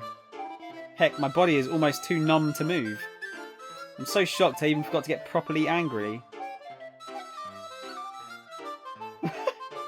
So it's this health food product that got imported from America a few years back, Yanagashita explains. But the import agency went out of business not long after and couldn't move the merch. So I brought up the whole lot. Everything they had in their storehouse. Spent all the money I had on it. Cheery arches an eyebrow. How much did it cost you? She asks. 1 million yen for 300 bottles. I could scarcely believe my ears. 300 bottles at 1 million yen for the lot. That's roughly 3,333 yen a piece. Each one of these teensy little bottles cost over 3,000 yen. You got ripped off, man, Cheery says. You really think so? Huh. Yeah, you're probably right. He hangs his head even more despondently. This is the sort of thing they'd sell in 100 yen shops or something. Ouch, Cheery. moving in for the kill. Sorry, let me catch up here. Woo, how's it going, man? Who are you? We don't actually know what our character looks like yet because she's stuck inside the mascot costume. The zip's broken. 100 yen shops? Really? Mr. Yanagashita lets out the heaviest of sighs. I'm starting to feel pretty bad for the guy, actually. Don't let it get you down, sir, I say, hoping to comfort him. But Mr. Yanagashita just lets out a sob-soaked sigh. Ah, here we go. A deep breath emphatically exhaled, often a sign of disappointment, stress, or unrequited love. Also a way of expressing the anxiety brought on by massive debt. One has no money to give, only sighs. Right around now, Minoru Minarikawa is in the company of someone inclined to sigh this way. Right, now we're jumping back to the other character.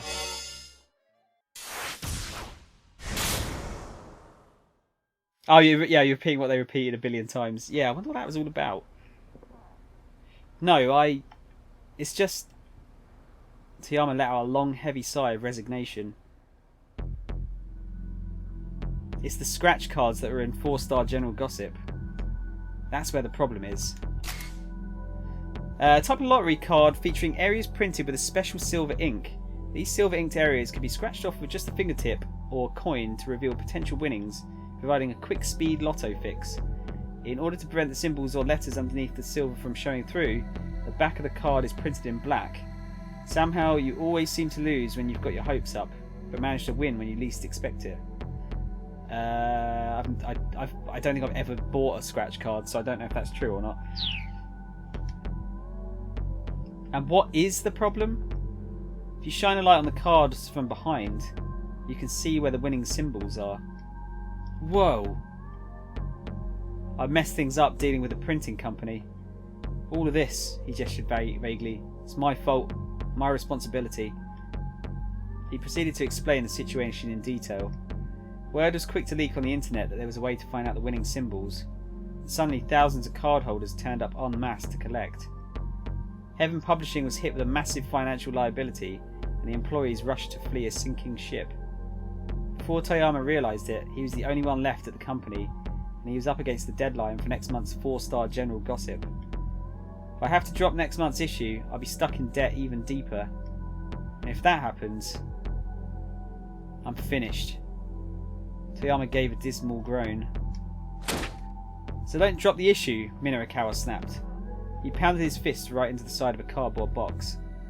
But Toyama just shook his head weakly. I've been up for 3 days straight trying to fill the pages. It's not enough. I can't do the impossible. He dropped his gaze to the floor. Countless scratch cards lay scattered about. They'd probably been amidst the pile that had fallen off the desk earlier. Each card showed a neat row of 5 win symbols. You can't know if it's impossible. You can't know if it's impossible if you don't see it through. I'll never make it in time. The proof needs to be done by 8 o'clock this evening. Proof: the final stage before printing, when the copy or manuscript is checked for errors.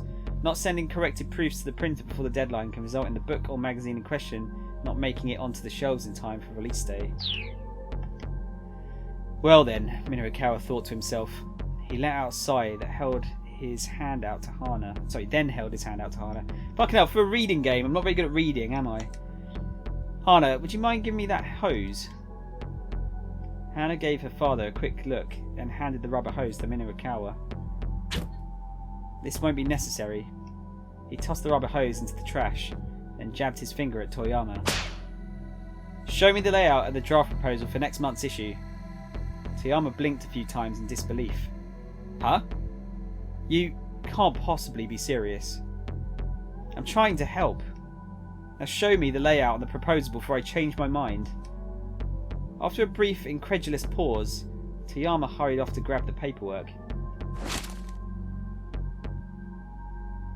A layout, in publishing speak, is an outline of a magazine showing which articles will occupy which pages.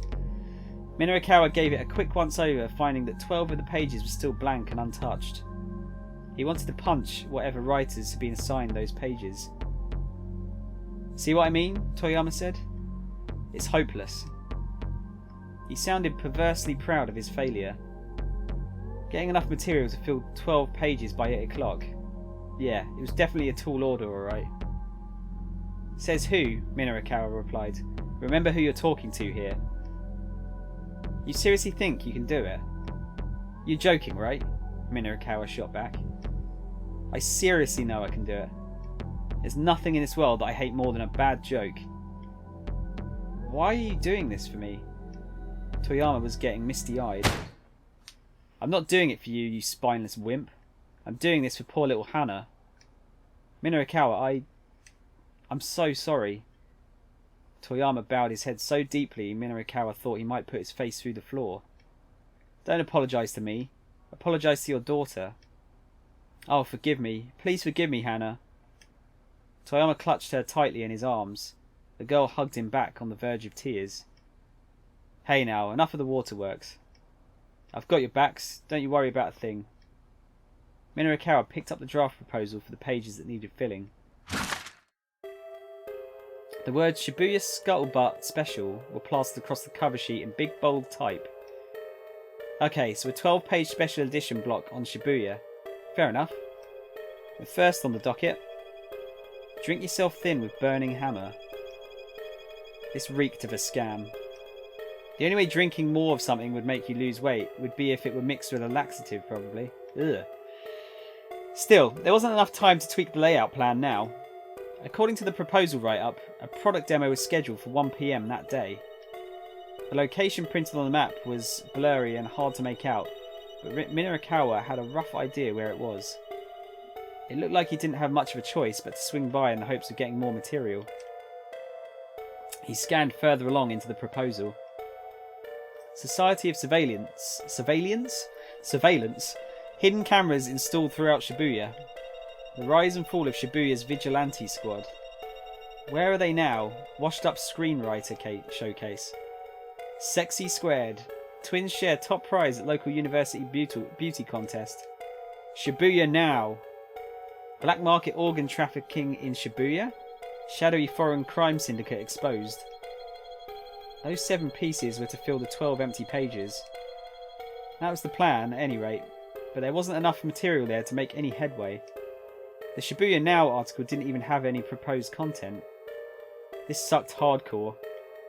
It didn't look like there was much material for the rise and fall of Shibuya's vigilante squad either. The note suggested that a few years prior, a group of youngsters in Shibuya had banded together to help fight crime in their neighbourhood. At this point, however, things had flipped around completely and they'd become a gang of street punks themselves. I'm guessing that's to do with Eiichi then.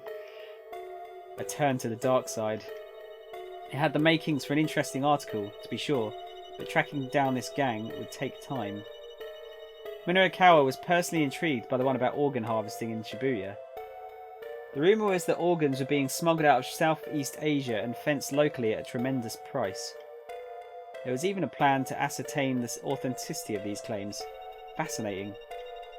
If Minorikawa was going to be spending all day gathering other material though, he didn't have much time to spare for it. Shibuya Now. The rise and fall of Shibuya's vigilante squad. Black market organ trafficking in Shibuya. Minorikawa decided that one of these 3 would have to go. He thought about it long and hard as he stared at the draft proposal. There was a good chance he'd really screw himself over if he picked the wrong one. Finally, he decided to cut. Right, which one are we going to cut, guys? I'm kind of suspecting that Shibuya Now is the one to cut, because Rise and Fall of Shibuya's vigilante squad is going to be where we meet Eiichi, I guess, as this character. And black market organ trafficking sounds like it might be the guys that are doing the kidnapping, maybe? Shibuya roll call. What? What? Woo?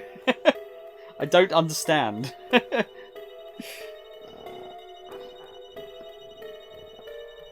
What do you reckon, guys? Which one should I cut? You reckon Shibuya Now as well? Okay.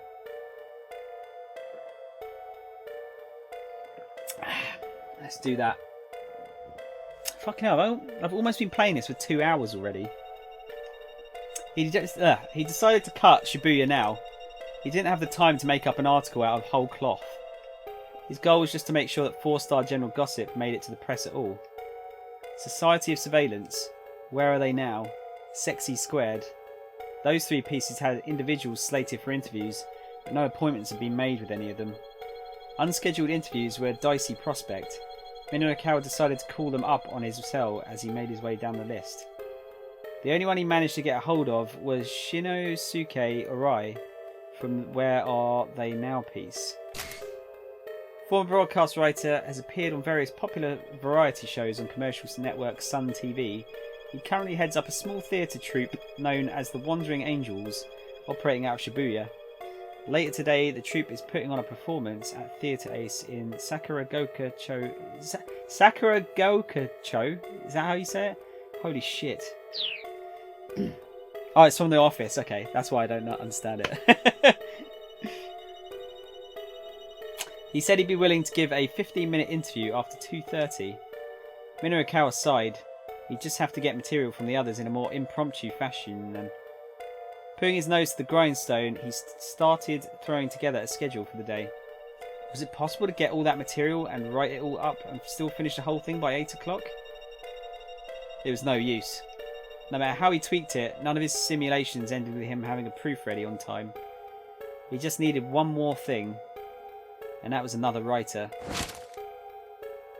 Minoru zoomed through his contacts list, calling up all the freelancers he knew. The results were depressing. Answering machines. Overseas on business. In the hospital. Currently doing time. Before long, he'd called everyone he could think of except for one. Novice freelancer Chiaki Iso.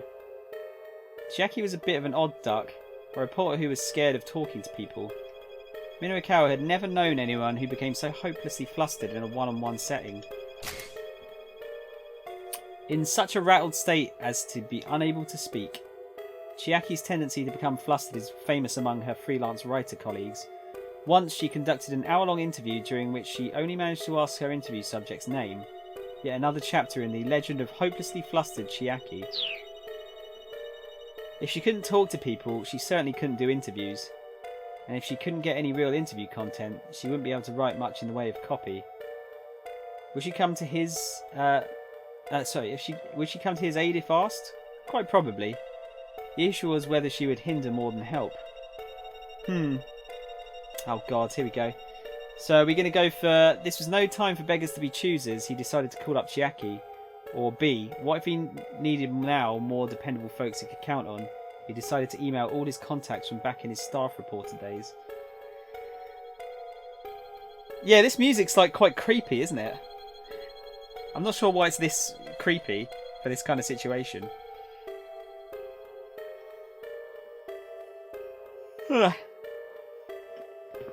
You reckon B? Okay.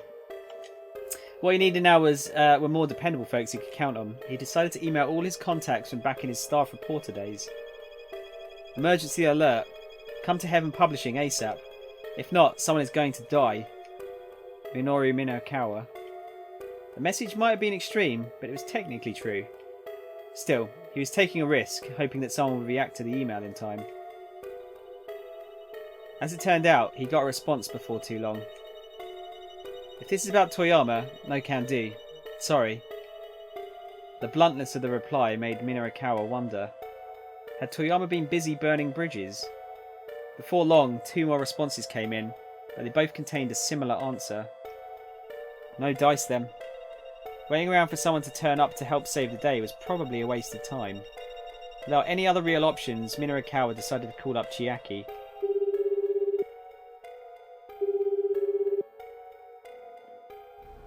The phone rang several times before a sleepy voice finally answered. Mello? Chiaki, hi. It's Minoru. Are you free today? Huh? What? She seemed thrown by the abrupt question. Did you just wake up? Huh? No, I mean... Well, yeah. Good morning. Her voice still sounded half asleep. Still, I'm guessing you don't have any work slated for the day, as usual. Pretty much. No work, no money, no food. Nothing to do except sleep. If I'm not awake, I can't dwell on how hungry I am. She didn't sound well, almost like she literally didn't have anything to eat. Well, I've got work for you. I'm over at 4-Star General Gossip. Get over here ASAP. What? You really mean it? That seemed to finally wake her up. Yeah, but hurry. Minorikawa decided he'd assign Chiaki to the rise and fall of Shibuya's vigilante squad. First, I want you to take a look around Shibuya for this group of vigilante types. By vigilantes, you mean people who have volunteered to help prevent crime? There was a note of relief in Chiaki's voice. Yeah, that's right. Except apparently now they've turned into a nasty street gang. Did you say street gang? Nuh-uh. No way, absolutely not. Minorikawa could almost see her shaking her head on the other end of the line. What if I get killed or sold into slavery overseas or something? He doubted there was much chance of the latter, or the former for that matter, but still, he understood her concern. Alright, I hear you, he said. Then how about you go hang around Shibuya Station and do some street interviews for me? Street interviews? There was a nervous waver in Chiaki's voice now. Yeah, just talk to normal regular people walking around outside the train station. That should be fine, yeah? But Mr. Mino, street interviews aren't really my, Apparently it was beyond her capacity to give him a simple no. No buts. Just interview at least 10 people and get me an article by 6 o'clock. Okay. Minorikawa had originally planned to axe the Shibuya Now piece because it didn't have any content, but getting some quotes from people on the street would at least make for a useful filler. That gave him a sudden idea. He'd take on the vigilante story himself and have Chiaki handle Shibuya Now. That was plenty of work to keep 2 people occupied throughout the day. The more time-consuming organ market story would have to be cut. After explaining what kind of interview he was after, Minorikawa hung up. Okay, I've gotten us another writer. We'll get through Toyama somehow. Toyama shrugged gloomily. Yeah, well the thing is, there's actually one more problem. Are you kidding me? Minorikawa couldn't hide the irritation in his voice. What is it now? The loan company is sending a debt collector over at 4 o'clock. But as you can imagine, I don't have a single yen to give them. That's less than ideal, yeah. So what's the plan? Well, they've said, provisionally, that if next month's issue gets published, they'll be willing to wait on repayment. Then there's no problem. The issue's coming out guaranteed. But they're not going to take my word on that anymore. I'm going to need to prove it. If we could fill, say, half of the 12 pages by the time they show up, I could probably convince them. Alright, Minorikawa said wearily. So for starters, we need 6 pages by 4 o'clock. They had to get all 12 pages done as it was. That made a perfect midpoint to shoot for. Any other problems you'd like to let me know about? No, Toyama said. No, that's all. I really am sorry about this, Minorikawa. Again, he bowed his head low. Minorikawa felt distinctly awkward. He had known Toyama for years and had never been kowtowed to like this before. Yeah, well, just let me handle it, alright? Minorikawa unfolded a map of Shibuya. The first order of business was deciding where to begin getting content. He marked the editing office with a circle, then considered where to head next. Diet drink sales demo, center guy? Where are they now? Sakuragoka Theatre Ace? Society of Surveillance, Dogenzaka Endo Electronics. Sexy Squared, Midoriyama Academy. Alright, so Midoriyama Academy. A university associated with Midoriyama High School. Notable alumni include famous actress Masami Nagahama and National High School Baseball Championship winning pitcher, the Tissue Prince. That's not a good nickname. Its educational philosophy is summed up in its slogan, Words, Skill and Beauty. A very high percentage of winners of the Miss Midoriyama contest go on to careers in the entertainment industry. Shibuya Vigilantes, location to be determined. The diet drink sales demo was at 1 o'clock. and the interview with Shinosuke Orai for Where Are They Now was slated for 2:30, so those times were set. The question was what to do in the interim. It was a little early, but maybe you should just go to the center guy and get an interview at the diet drink sales demo.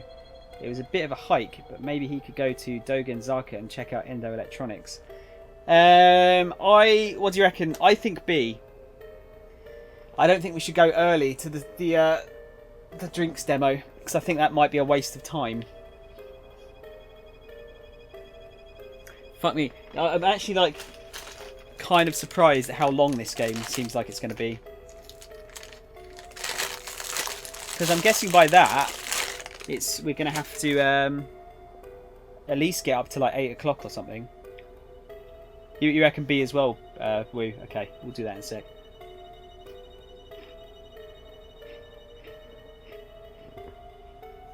See, I was kind of expecting this to be done in a couple of sessions. I don't think that's going to be the case. The other thing is, though, I'm only going to be doing about 3 or 4 hours of this game, and then we'll move on to something else.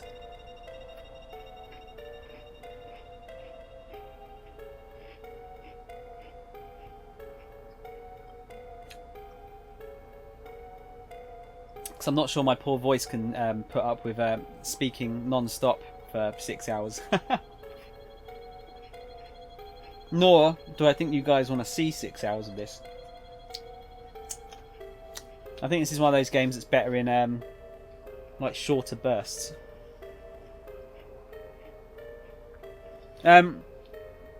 Texas, I am eating a McVitie's chocolate hobnob, which is it's an oat and wholemeal chocolate biscuit.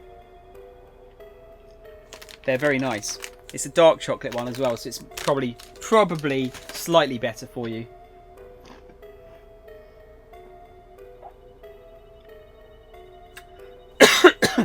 Right. It was a bit of a hike, but maybe he should go to Dogenzaka and check out Endo Electronics.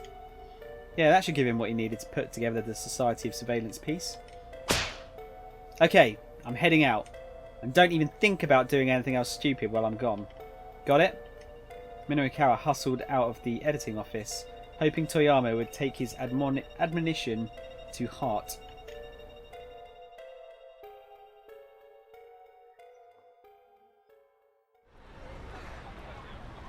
Exiting the building, he hopped into the taxi that was waiting outside. Thanks for waiting. Can you get me to Dogenzaka ASAP? Son of a bitch. Minorukawa bristled. I beg your pardon? That son of a bitch you wanted to give a piece of your mind, sir. Was he waiting for you like you expected? Oh, yeah. And I damn well did give him a piece of my mind too. Glad to hear it, sir. The taxi sped off.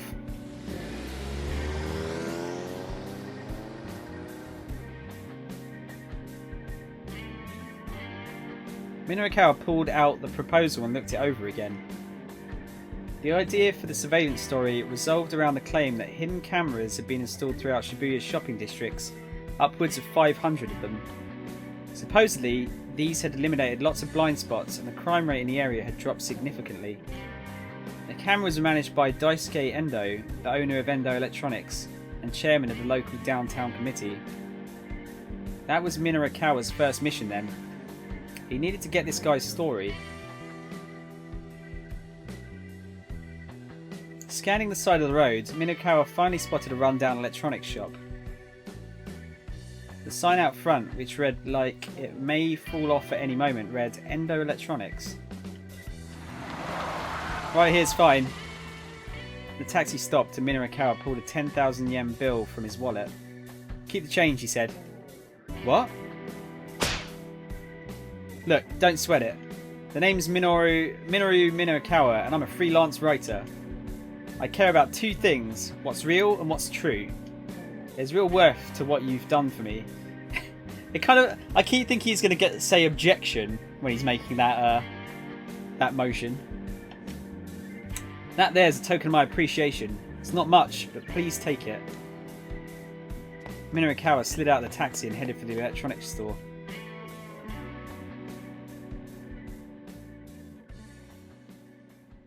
Inside Endo Electronics looked more like a mountain of hoarded junk than actual business.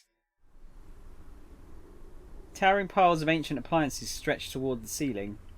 Old television sets with dial knobs leaned against computers with 5-inch floppy drives. Got it. You can tell like how old, you can probably like tell how old this game is just from the fact they have to explain what a fucking floppy drive is. A storage medium for personal computers in production from 1976 to 2001. The magnetic discs are sheathed in paper or plastic jackets and are known for their tendency to flop around in one's hand. That doesn't sound dodgy at all, does it? Technically speaking, they are 5.25 inches in diameter. Incidentally, Door, released in 1983, the debut title from this game's producer, Koichi Nakamura, was produced in a 5-inch floppy version. That's interesting. What possible use could there be for all this outdated stuff? Mr. Endo, are you in here? Minorikawa called out. Nobody came to greet him. The shop was definitely open though. Surely the proprietor hadn't left it unattended. Hey, Mr. Endo. Come on, I know you're in there. After a short wait, Minorikawa heard sounds from the living space behind the shop. I think this is where Aichi lives, isn't it?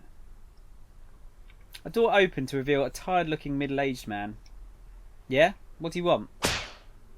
Are you Mr. Endo? Why does he keep making that slapping sound? Is he like going like that? Are you Mr. Endo? Minorikawa asked. I am, the man said guardedly. And I'm sorry, but I'm in the middle of something at the moment. Could you come back tomorrow, or... Please, just give me a minute. I'm a freelance writer. Name's Minorikawa. Minorikawa showed Endo his business card. I'm writing an article for 4-Star General Gossip. A magazine piece, huh? Precisely. So if I could just have a little of your time today... The phone rang, cutting him off before he could get down to business.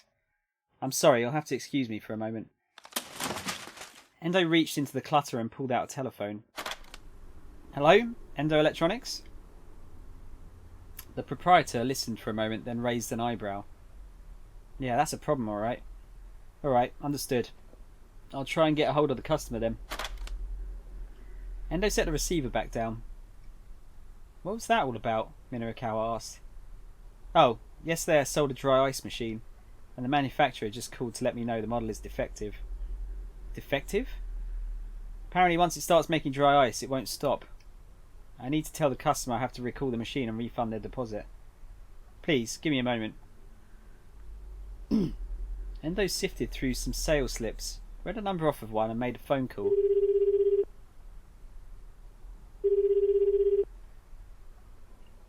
Nobody picked up on the other end, however. That's right, he grumbled to himself. He said they had some performance today. Performance? Minorikawa asked. I sold it to a guy from some theatre troupe. They're called the Wandering Angels or something. A theatre troupe run by Shinosuke Orai. This afternoon at 5:30 they are performing their 22nd piece, Au revoir. Right now all of the actors are already at the theatre except for Akiomi Mondo, who plays the rival of the main character Ryu. The angry production chief has sent his assistant to Mondo's apartment, but he does not yet know what awaits him there. Continued in The Tale of the Wandering Angels, Episode 2. 6 episodes in all. Okay. What's going on in this story arc? All we know is that this guy's a freelance writer. He got to... he stopped that other guy from committing suicide because he doesn't think he can finish off the article or the magazine in time. So we're helping him finish off the magazine before, I think it was 8 o'clock it has to be in by.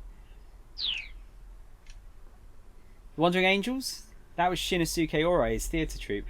Minorikawa had an interview with him booked for 2:30. Anyhow, what can I do for you? Minorikawa hastily explained what he was after. Endo gave him a dubious look. As I said earlier, I'm a bit busy right now. Busy cleaning up, I hope. How'd you get anything done in this mess?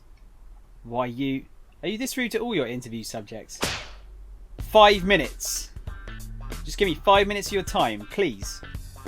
You've got to be joking. Go on, get the hell out of here. Endo headed for his back room in a huff. Fine, then I'll just have to write about what you've already told me.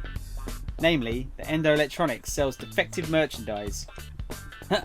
Just what are you implying? Did you or did you not sell that theatre troupe a defective piece of equipment? Look, I'm going to get in touch with them as soon as... I'm betting they're in a hurry preparing for their performance. I doubt you'll be getting through to them today. Endo bit his lip. Now that I have your attention, Minorikawa said, let's make a deal. What kind of deal? I'm meeting with a member of the Wandering Angels a little later today. I can let them know about the dry ice machine for you. In exchange, all you have to do is give me my interview. Endo scowled. And where's your proof that you'll be meeting with the Wandering Angels? I might take advantage of a guy when he's down, Minorikawa replied. But one thing I'm not is a liar. The shopkeeper took a few moments to think about it. Fine, he grumbled. 5 minutes, that's all you get. Minorikawa whipped his notepad out of his coat like he was drawing a gun. Then let's get right down to it, shall we? Go right ahead. So I hear that over 500 surveillance cameras have been installed throughout Shibuya's shopping districts. Yes, that's right. Why so many? We used to have a lot of delinquents in town. Had to take a day off to work on your prosthesis endeavour. Wait, what? Could you explain, Tron? What kind of prosthesis would you expect me to work on?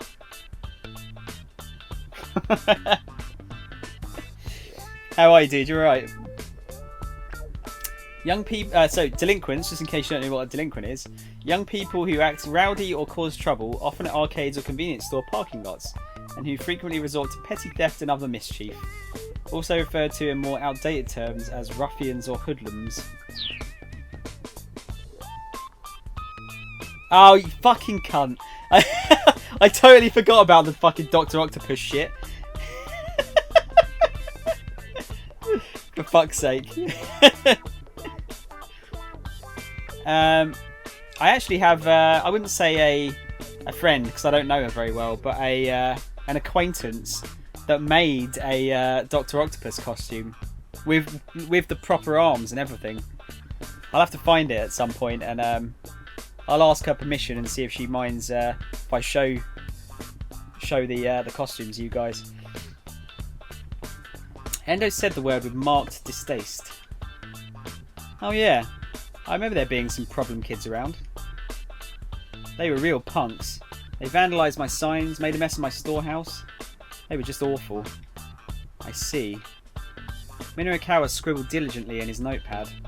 Heck, my own son put together a sort of vigilante squad to help teach those punks a lesson. Wait. Vigilante squad? Whoa, hold up right there for a sec. Minorikawa jutted out his hand to interrupt. This guy's son was part of the vigilante squad? What a stroke of luck. Maybe he could also provide some info for the article on the gangs of Shibuya. Sorry, I don't mean to get too far off topic here, but could you tell me the name of this group your son belongs to? They call themselves SOS. Originally a group of well-meaning young people who would get together downtown as a sort of vigilante squad, trying to keep Shibuya clean and safe. In those days, the group never engaged in theft or other criminal activities. More recently, however, SOS has become one of the biggest gangs in Shibuya, resorting to defacing public property with graffiti, shoplifting, and shaking people down for cash. A potential girlfriend? No. Not likely, Texas. Not very likely at all. No. Yeah, I know her through I think it was probably 2008 when Star Wars Force Awakens was coming out. We got her in to dress up as a stormtrooper. She's got like a full stormtrooper outfit. So I only know her through that. I barely talked to her outside of that instance. Pride themselves on being the top gang in Shibuya and all that. The top gang in Shibuya? Did I really just hit the jackpot right here? Not to pat myself on the back, but go me. All I have to do is step outside and the story finds me. I think I might be a natural at this. As it happens, I'd also like to interview people from SOS. Would you be able to put me in touch with your son? Yeah, sure. But you should know that my son isn't in the gang anymore. Aha, right. So we're going to be able to swap over to Aichi again. Good job, guys. You've picked all the right choices so far.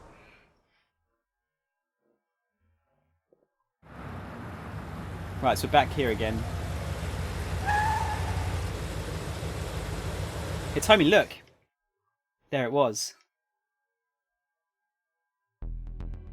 A blue van had appeared nearby, parked in a spot that had been empty previously. Aichi couldn't see who was inside, but there was definitely something fishy about it. Besides, there weren't any other blue cars around, so this had to be it. He'd been right. The crooks had come back after all.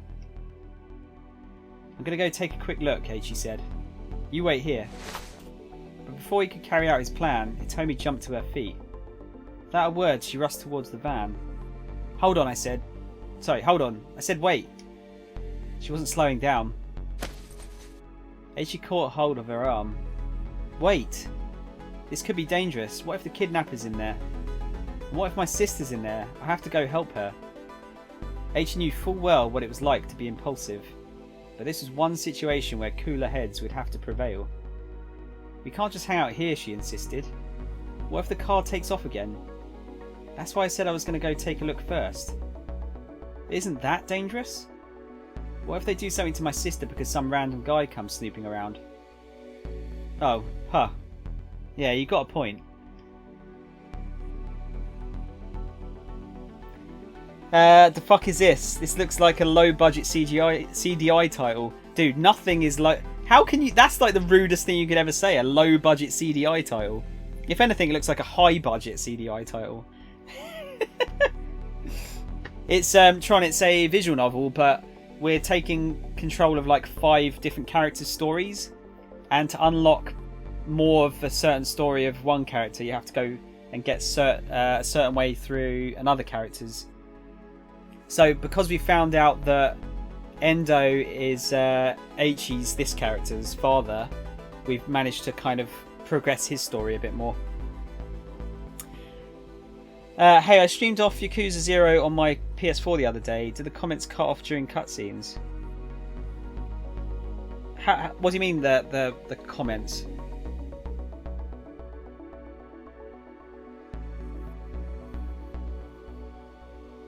What do you mean the voice acting?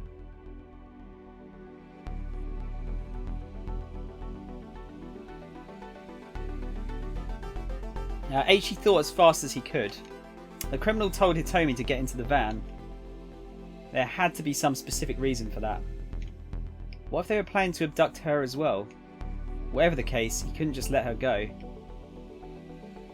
He had to make a snap decision. Right, I'm going to need your help here, guys.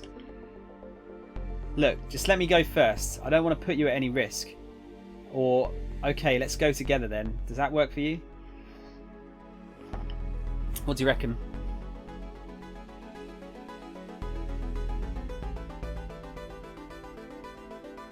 Said my comments were blocked because I entered a cutscene. Are you streaming directly through the PS4, Woo? Like, you're using the PS4's inbuilt streaming stuff? I apologise, this can't be worse than Plumbers Don't Wear Ties. That game is like notoriously bad, isn't it? So people weren't able to talk to me. Yeah, if you're streaming directly through the PS4, there'll be certain scenes that get cut. They're like blocked scenes. It's usually like cut scenes that they don't want people spoiling. Unfortunately, unless you get a capture card, there is no way to bypass that.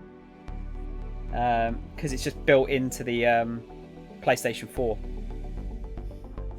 And yeah, what you'll see on the screen when that happens is you get like a blue PS4, like a PlayStation screen with just the the triangle, square, circle, and X symbols on them. And then once it's finished, it brings it back out. But yeah, unfortunately, unless you get a capture card, you're not going to be able to get past that.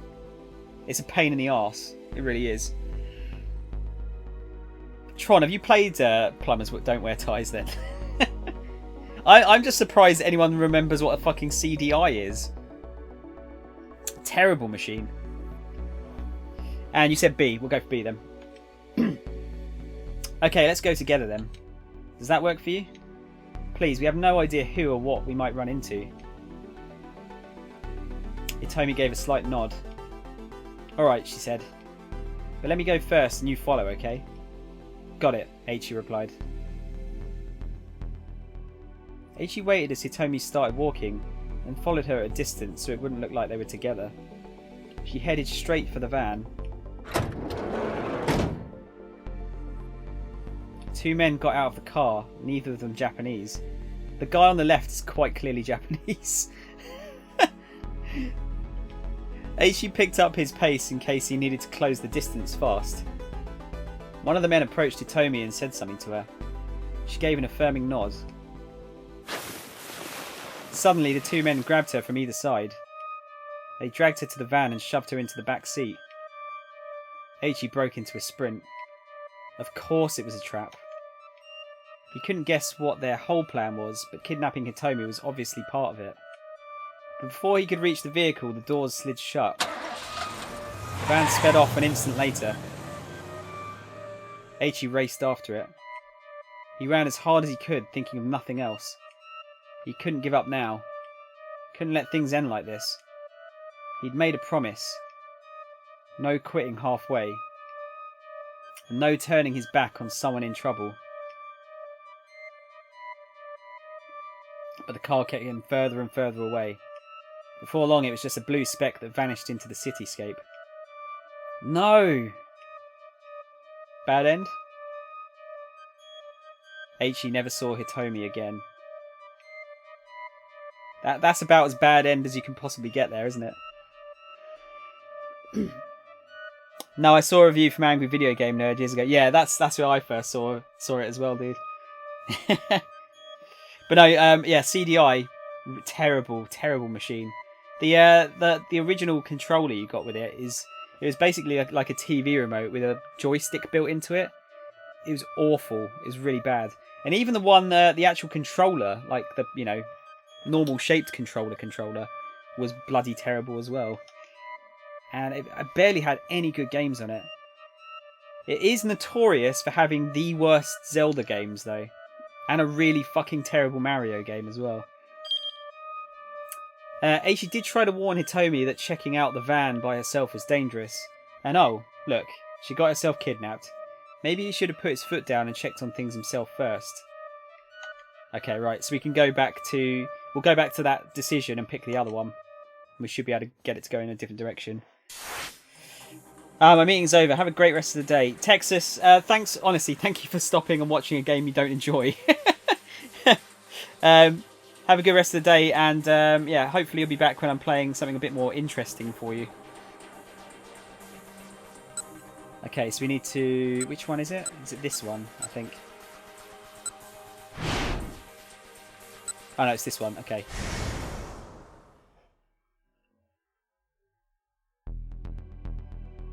Right, so we're going to go for A this time.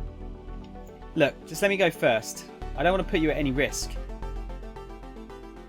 Hitomi's determination wavered at the look in Eiichi's eyes. Please, he continued, we have no idea who or what we might run into. If I think they're going to try to run off again, I'll give some signal. Then you can come along, and I doubt they'll be interested in leaving then. Hitomi gave a reluctant nod. Please be careful. Will do. And tell me if my sister's in there. I will. You can count on it. Eiichi stepped out into the open and started walking toward the van. He tried his best to look as if he wasn't paying any attention. Yep, I'm just an ordinary passerby. As he got nearer, he tried to sneak a glimpse inside. The van's dark window film made it hard to see who might be inside, or even how many people. Casually, he moved closer still to get a better look. Suddenly, the sliding door burst open and several people jumped out. None of them were Japanese. Within moments, Eiichi was surrounded. Whoa, what? Hey, what's the deal? Eiichi said. He let out a little chuckle. Man, that thing must be packed. How many seats you got in that thing anyway? He took another step towards the vehicle and looked inside. One of the men pulled a knife from inside his jacket, thrusting it in Eiichi's direction. He'd probably meant it as a simple threat, but on reflex, Eiichi went into self-defense mode, kicking him right in the jaw. There was a loud crack as his foot connected. The man dropped, out like a light. The others stared, then rushed him. Well, this sure hadn't gone as planned. Too late to take it back now. The damage was done. Eiichi was just going to have to take out the rest of these punks too. He nimbly shifted his feet, evading their initial attack. Having to take these guys on 3-1 wasn't going to be pretty. Eiichi! He heard Hitomi cry out. Crap. He hadn't given any signal, but she had come out of hiding anyway. Hitomi, stay back. How was he supposed to fight off 3 guys and protect her at the same time? What could he do? What should he do? Within moments, a number of passers-by had gathered around the fight. Maybe they'd heard Hitomi shouting. Hey, what's going on? Oh my god, is that a knife? This ain't just some petty squabble. Someone call the police. Some of them began taking photos with their cell phones. One of the men cursed in frustration, then signalled for his buddies to get back into the car. Eiichi couldn't stop them. The engine roared to life and the van sped away. Knowing he'd never catch them on foot, Eiichi merely watched it go. Could have got nasty. So is that how it is for all PS4 games? Yeah, well, it is. I don't know. Like each game does it differently though. It's totally down to the publishers. So, for example, Persona 5, I believe the entire game is blocked. Like you cannot stream it directly through the PlayStation. It has to be with a capture card. But a lot of games don't do it. Either don't do it at all, or they only do it for like very key cutscenes. It wasn't really a true console. It was essentially a video CD player with a faster than normal processor. The games are basically slightly better than the menu-based DVD games, if you remember those. Yeah, it is. You're right. You're totally right. My friends used to have. Well, one of the kids around here used to have one,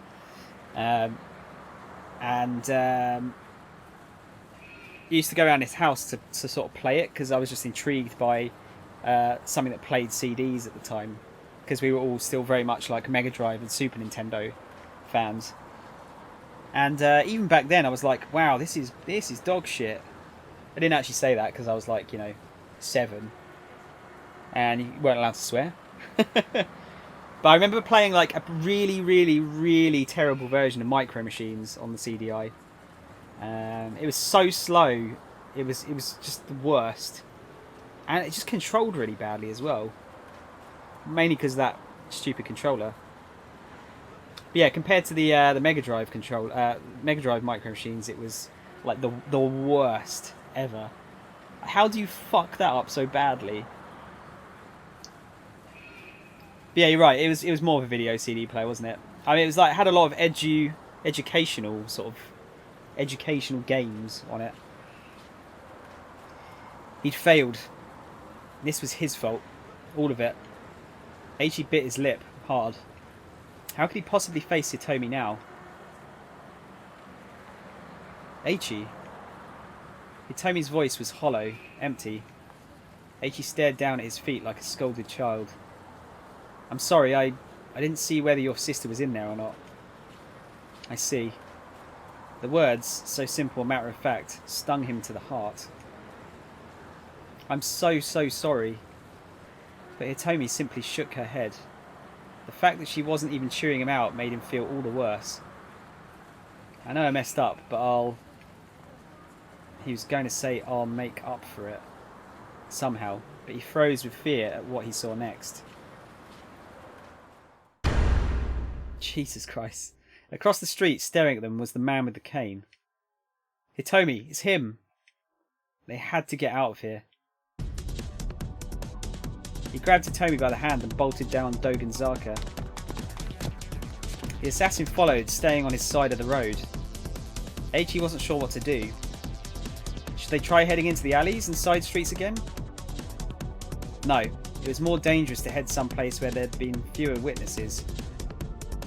Best to stick to Dogenzaka for now. The man wouldn't be able to gun them down if they managed to lose themselves in the crowd along Sentai first. How is a guy like with a cane keeping up with them? Besides, the guy had to use a cane. Eiichi and Hitomi could outrun him. Well, fucking shut my mouth then. Can someone clip that? that seemed to be perfect timing again, didn't it? Oh dear. Hand in hand, they sped along Dogenzaka and through the intersection in front of the 109 building. Come on, Hitomi, just a little further. Okay. She was panting, but she pressed on. Eiichi risked a glance back over his shoulder. Huh? He stopped in surprise. What's wrong? Hitomi asked. That guy. He's not following us. The slope leading down to the intersection wasn't all that steep.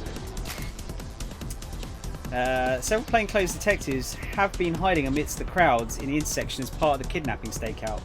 Right now, Director Kuze is sending a message to all officers over the wireless, and so the detectives have stopped to listen in. It's a bit unusual. An observant individual might notice. Right, so the guy's stopped because he's noticed all these detectives. It was strange that the gunman hadn't bothered to pursue. Still, there was no time to worry about his behaviour right now. Hitomi, can you still run? Yes, I'm alright. Then this is our chance. This way. They needed to put plenty of distance behind them before the assassin came after them again. But they also needed to find the van and rescue Hitomi's sister. Would they be able to find it and yet stay hidden from the man with the cane? Eiichi wasn't sure one way or the other. With Hitomi in tow, he hurried onward along Sentai. Is that the end of his hour? Yes, cool. Right, so we got to the end of that hour for that character. That makes for a horrible stream. What? Being able to play the title screen and that's it. Yes, it does. Yes. Right, so Kano had the bad end because he drank the energy drink. Minorikawa, actually, we didn't finish this off, did we? So let's finish this off first, assuming we can. Get back to that interview. As it happens, I'd also like to interview people from SOS. Would you be able to put me in touch with your son? Yeah, sure. You should know that my son isn't in the gang anymore. Oh. Minorikawa hesitated. Guess he's of no use to me then. Oh, believe me, I know how you feel. The look on Endo's face spoke volumes. There was no point in interviewing Endo's son if he wasn't with the gang anymore. They figured that Minorikawa's run of good luck would end eventually. Still, he'd gotten a lead in the form of a name. SOS. That was progress. Alright, so back to the matter at hand. He flipped his notepad back open. What did you decide to do about all these juvenile delinquents? I set up a tiny little web camera in order to protect my property. And just in case you don't know what a webcam is, cameras designed to send video information to a computer via the internet. Look carefully and you can often spot them outside private residences and even on public streets where they are installed for use in surveillance. Given the risks of transmitted data being intercepted, the images recorded by such cameras are generally encrypted to prevent playback by unauthorized third parties. Many landmarks and attractions make their camera footage publicly available online. I see. And I'm guessing the webcam did the trick? Sure did. And so then other local businesses heard about it and then started asking me to install some for them. Web cameras aren't particularly expensive, so it wasn't too tough to set them up all over downtown. So who's in charge of these security cameras? Members of the Downtown Business Committee take turns. The cameras are connected via a wireless network that business owners can access throughout the area. Again, just in case you know what a wireless network is, a LAN or local area network, a communication system can be only used within a certain geographical area. A wireless LAN transmits using electronic signals. Although convenient because it does not require cable attachments, there is a risk of signals conveyed in this way being intercepted by a third party. Apparently this game came out originally like a good while ago. I want to say it was nearly... because it actually came out on the Wii in Japan.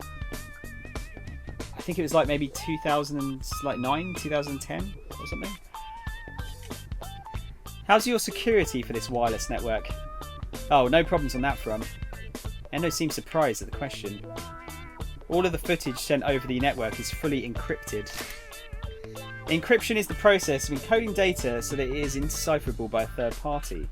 Restoring encrypted data to its initial form requires what is called a key, a program designed for this purpose.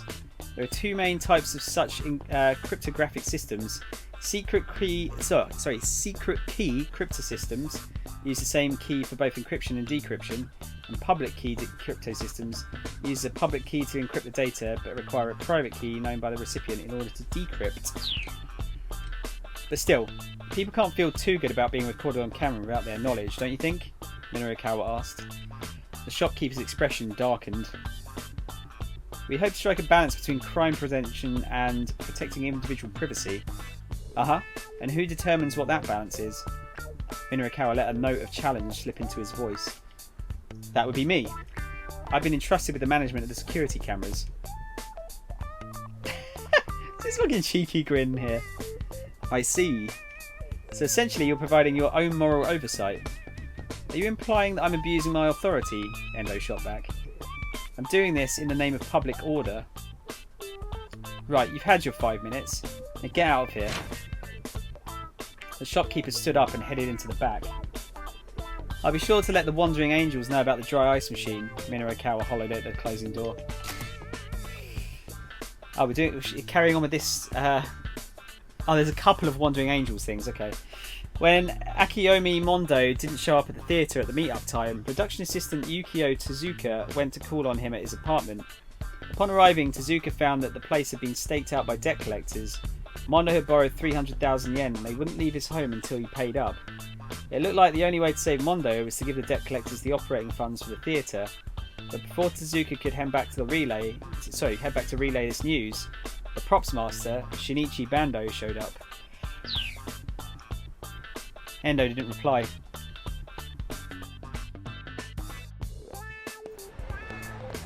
Minorikawa had gotten enough of a story to put an article together, so he decided to hurry to a coffee shop and get started on some coffee. He was making his way down along Dogenzaka when his cell phone rang. The incoming call display showed Chiaki's name. Chiaki, what's going on? Oh, it's no use. She sounded like she was on the verge of tears. What's no use? I can't do this. I just can't talk to people passing by on the street. What? Why not? It's just that everyone seems so busy when they're walking past. If I try to interrupt them, they're going to be all mad at me. Now, who the hell cares if they get mad? Minorikawa was ready to start ripping his hair out. I don't want them to be mad at me, she whimpered again. Well, that wasn't about what she wanted, was it? Well, this wasn't about what she wanted, was it? She was supposed to be working, not whining.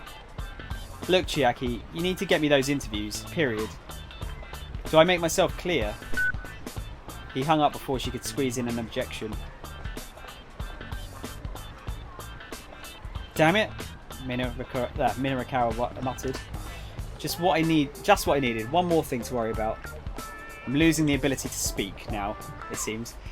He pulled out his hair a few times and cast his worried gaze in the direction of Shibuya Station. Is that the end of his hour? Yeah, okay, cool. Right, we're getting there. We are getting there.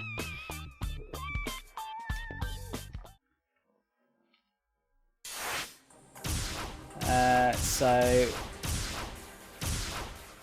I don't know if we can progress a sours one anymore. What was Tama's again? Oh, Tama's was a jump, yeah. Let's see if we can progress this one. Spidey! How are you, man? Don't let it get you down, sir, I say, hoping to comfort him. But Mr. Yanagashita just lets out a sob-choked sigh.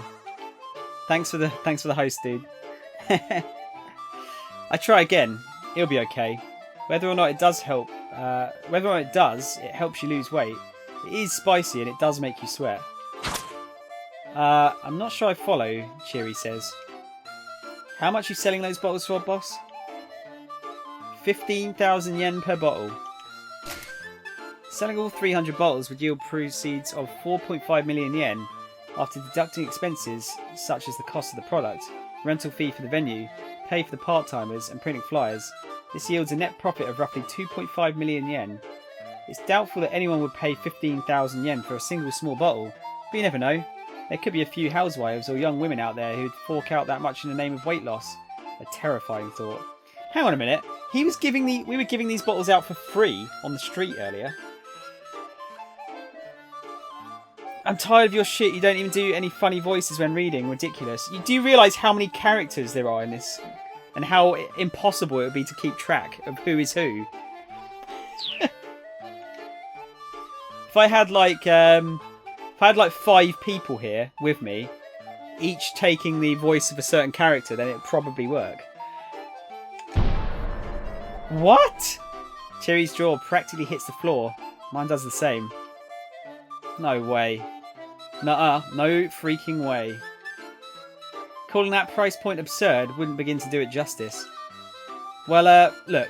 Selling it at that price is my only option. I need to cover my costs. Anyway, please. I need you both to work your hardest. Apparently he's committed to this insane course of action. Okay, Cherry replies. It's more like a sigh than a proper response, but I can't blame her. As for me, I can't... Right, so what are we going to go for? Even find the words, I'm so flabbergasted. Or just sit there and don't speak up. Isn't this just a scam, sir? This music sounds like SpongeBob. I think it sounds like a sort of an Irish jig sort of music. Like someone's just going to do some like river dancing to it or something. Impossible is just something weak people say for a reason not to try. You've hit the nail on the head there, Spidey.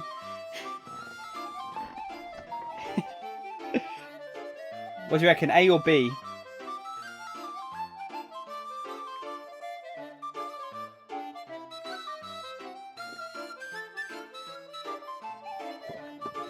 Irish SpongeBob, yeah.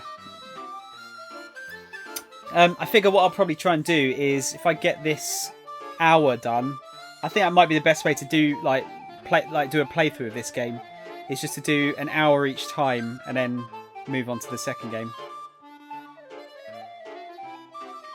Yeah, it feels like you should do a jig for this music. It really does. Right, we'll go for A then. I can't even find the words. I'm so flabbergasted. Hey, I try to murmur. Sorry, what was your name again? He interjects. Oh, right. I'm Tama. Why are you still wearing your costume? I stumble my way through an explanation. Wow. So then, are you going to do the sales demo like that? Well, if I can't take the mascot costume off, I don't have much of a choice, do I? No, that won't do at all. I hired you to be a model. If you're wearing that thing, then what's the point? I'm at a loss for words. The point is exactly what he's missing. It's not like I'm wearing this getup because I want to. How about we just cut it off here? Cheery says with a big grin. She pulls a massive pair of scissors out of her bag. The blades make an unsettling snip sound as she waggles them in my face. Why the fuck does she have scissors on her?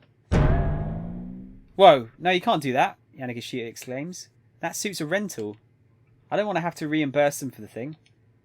Well then what am I supposed to do? I ask. He looks at me uncertainly. Maybe you could have someone from the rental place come down, Cheery suggests, before helping herself to the rest of my lunch. Oh hey, good idea, Yanagashita says. He seems to be making an effort to calm himself down at least. Just try to grin and bear it until then, Tama. Well, I guess that's that then. I'm sure we'll get it off eventually, I say. Hopefully before the demo. I feel like... Hang on, can you... You can hide text. I'm going to take a picture of this. Oh, hang on. Can you not take a picture without having the adjust brightness thing there? For fuck's sake. I was going to say that would have made a good YouTube thumbnail, I thought. This is a bit creepy, isn't it? I'm sure we'll get it off eventually, I say. Hopefully before the demo. That's the spirit. I really need you to be my model. A model, huh?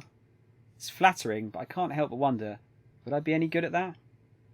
Well, this is no time to be timid. I need that money no matter what. Is Tama going to be like super hot or something? My troubles all started earlier this morning.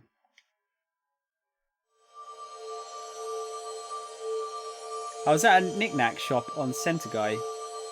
I'd happened to pass by and spotted a red necklace on... I have a bad feeling about this. I thought it was going to be Hermione there. I'd happened to pass by and I spotted a red necklace on display in a shop front. And I got this weird sensation when I saw it. You could maybe call it deja vu? Something like that. It was as if I'd been drawn to it somehow. This was mine. I was sure of it. I wanted it. No, I needed to make it mine. As soon as I possibly could. That's how strong the feeling was. The price was 40,000 yen.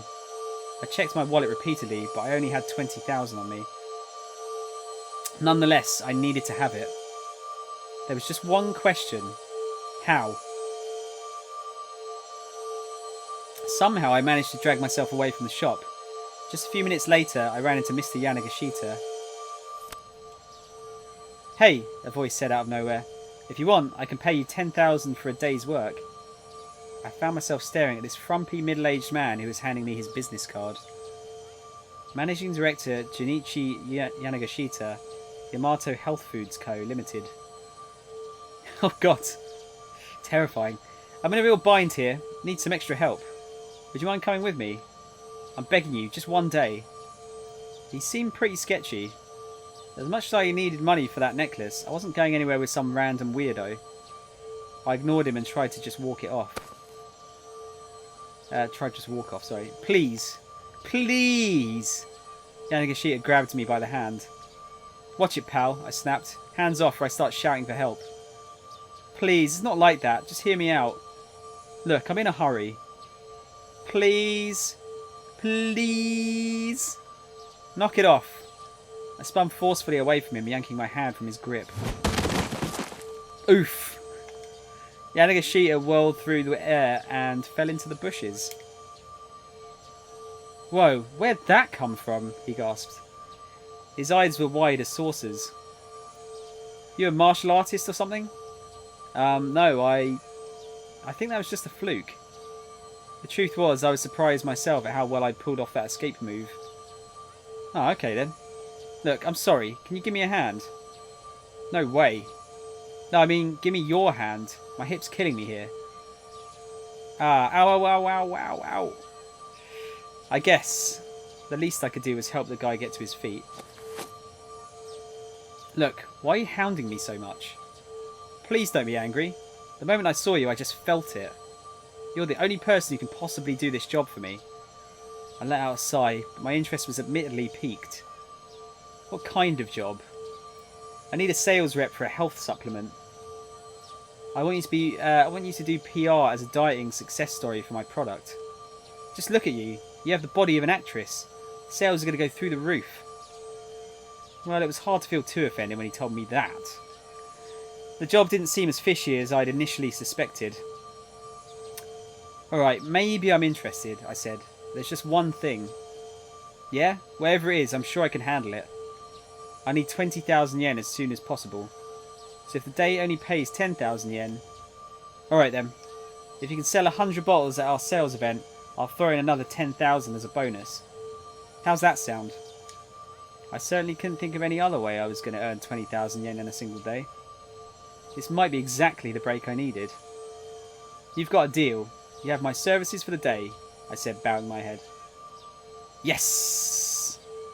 Yanagashita jumped for joy. What about your hip? Huh? Oh yeah, it's better now. All better. Fixed itself just now. The guy looks amazing, doesn't he?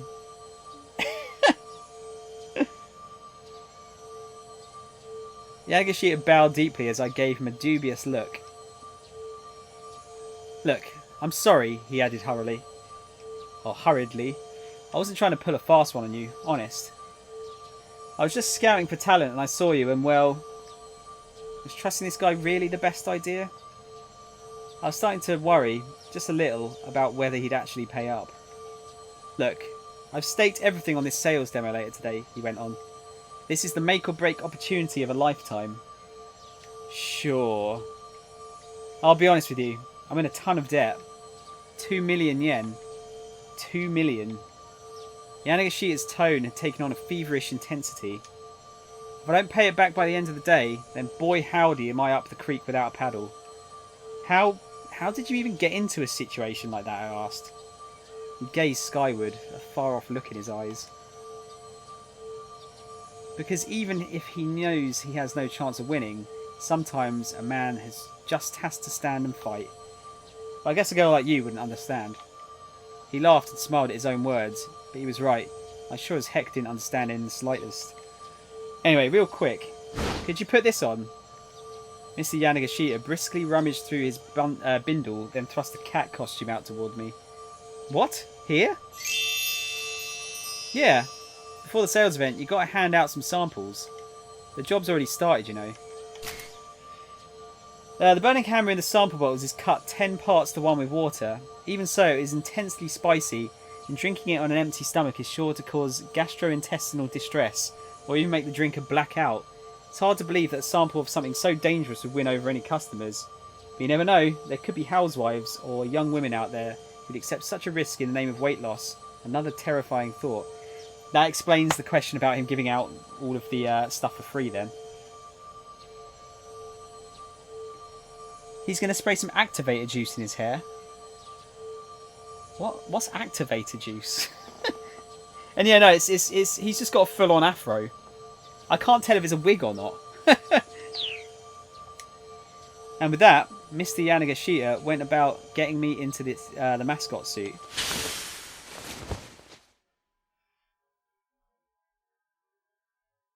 Looking back on it, it was a pretty ridiculous turn of events. Still, if I was going to get my hands on that necklace, I had to take the chance that this job would pay out. I doubt we're going to be able to sell a single bottle of this crap, Chiri whispers in my ear. I'll just have to do the best I can, I say. I say it more to myself than to anyone else. Once again I ask myself, why am I in such a rush to get this necklace anyway? I honestly don't know. It's the strangest thing. I try my hardest to think of a reason, but all I get is a dull, aching throb at the back of my head. It's the same pain I felt earlier, as if I've gotten a good bonk on the head or something.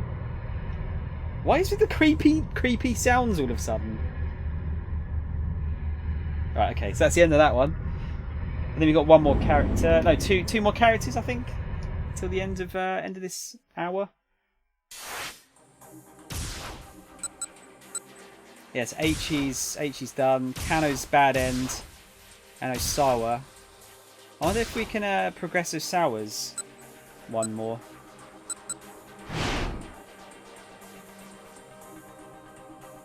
Let's give it a go. I might have to do the other choice though. In his one. Just skip to the end, shall we? No, I don't think we can. Let's go back a minute. What about Kano's? Let's try this one. See if we don't have the drink this time. Right, so instead we'll look away nonchalantly. Kano decided to look away nonchalantly, but his anxiety got the better of him, and after a moment he turned his gaze right back. Soon the two men were locked in a staring contest. Ah, my apologies, the man said. He shut his phone with a click. I know it's rather rude to talk on one's cell phone when you're on a train. That's just common decency. This is turning out to be the same conversation as we were having earlier. The man affected a smile, then headed back to the car from which he'd come. Sheesh. Guess I overreacted. Yeah, I think we've got... Yeah, we've got the same. He just blacks out again. How do we go about that? Have we got hang on.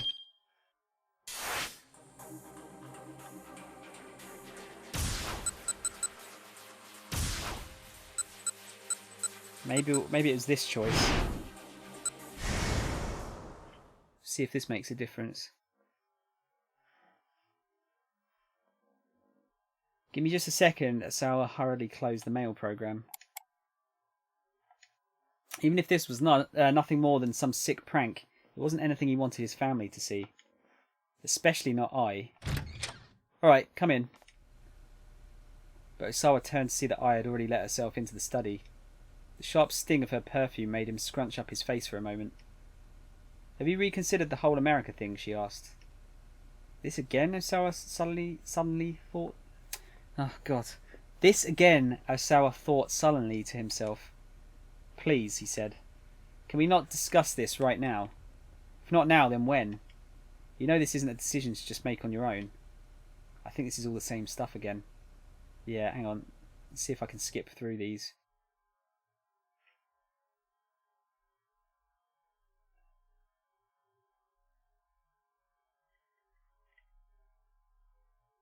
Yeah, I don't think that's right. That's not right. Shit, where did we go? So we can't show hints. Here we go. Don't blame Sasayama. He was just passing along the sample he got from someone in a mascot costume. Wait, does that mean it's another Tama thing then? Stuck in a cat costume. Oh, who to choose? Oh, that's why. Hang on then. Let's change this. Jesus, this is quite complicated.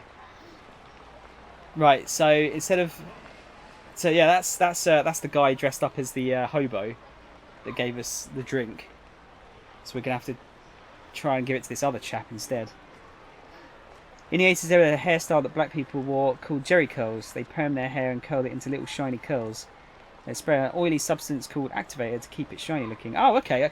I knew what the jerry curl was. I just didn't realise what the activator thing was called. That's an interest. I seem to learn all sorts of things with this stream. So I learned how jerry curls are kept curly and shiny looking. Thanks, Tron. Clutching the free sample in my... What? Why did it skip there? Here you go, sir. A free sample of Burning Hammer, the latest and greatest diet drink. The businessman flashes me a look of utter contempt and makes a point of avoiding me as he slips past. Bam. There goes the wind right out of my sails. I wonder how the other mascot is doing about now. Oh, okay. Was that not the right thing to do there?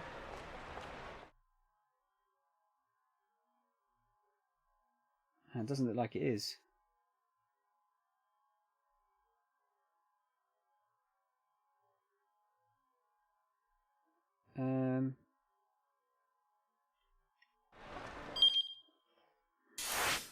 Fuck, does that actually count? It does count that as being picked now then. Yes, you've done all those.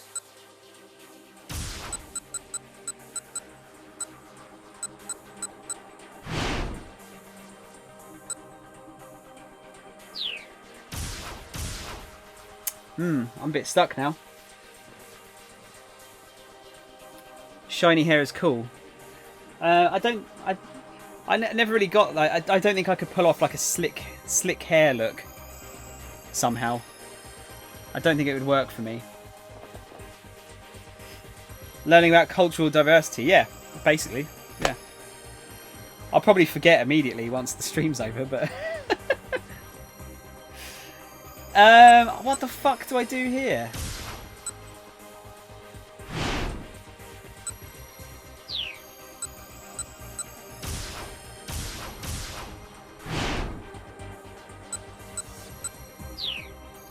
Oh wait, hang on. That's changed now, hasn't it?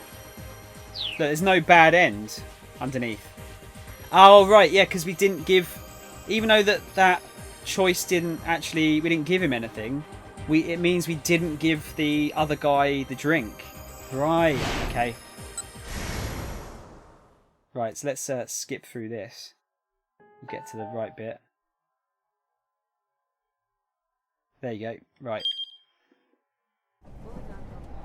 You gotta stop staring at everyone. An oddly dressed passenger murmured into Kano's ear. Blend into your surroundings more. Sasayama? When did you get here? His partner had somehow found time to change his disguise. The steely expression on his face was at odds with his anime nerd get-up. Kano had seen Sasayama disguise himself as plenty of things throughout the years. Santa Claus, Yakuza member, Japanese folk singer, and a Buddhist priest to name a few. But this was a new extreme, even for him. When he first joined the force, Kano had found Sasayama's costuming antics amusing, wondering where he managed to find his outfits, but lately his quirk had become tedious. Concentrate, keep your eyes peeled. Sasayama gave Kano a pat on the backside and slipped away into the next car. The suspect, meanwhile, was still staring out the window. The announcer's electronic voice filled the train compartment. Next stop, Harajuku. Next stop, Harajuku. Huh? Kano almost cried out. The suspect was moving towards the exit door. Apparently he was only taking the train one station down the line. The train pulled into Harajuku station and the man got off. Right, here we go. The area east of the Japan Rail Harajuku station, corresponding to Jingume Wanchome in Shibuya, once a bustling Shukuba or post station where travellers could rest while journeying across the country. In modern times, it bustles instead with high schoolers after school displaying flashy youth fashion. Clothing and accessory stores and fast food restaurants line the streets. Many cutting-edge trends in Japanese youth culture get their start here. The detectives following him disembarked accordingly. The suspect walked along the platform and took a seat on an empty bench. Was he checking to see if he had a tail? Sticking around on the platform at a station where he just got off was pretty unusual behaviour. Not wanting to arouse the man's suspicion, the investigators from the MPD made their way down the stairs as inconspicuously as they could. Kano, however, had a sudden inspiration and went to speak to one of the station attendants. Sorry to bother you, but I think I left something on the train just now. He tried to keep an eye on the man on the bench as he fed his story to the attendant. The suspect sat silently on the bench, attaché case clutched securely in his arms. He didn't really look like he was checking for a tail. Was he waiting here for someone else then?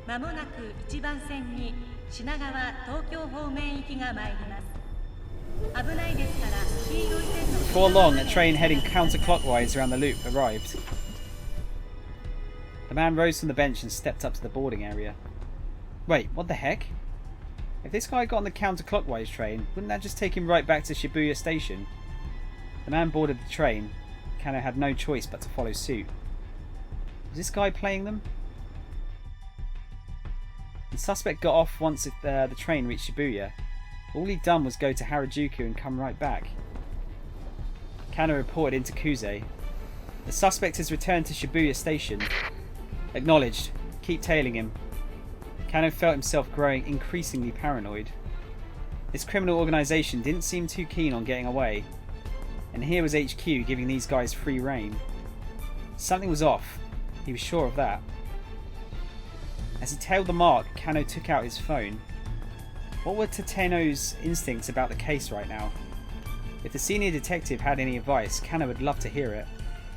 He dialed Tateno's number.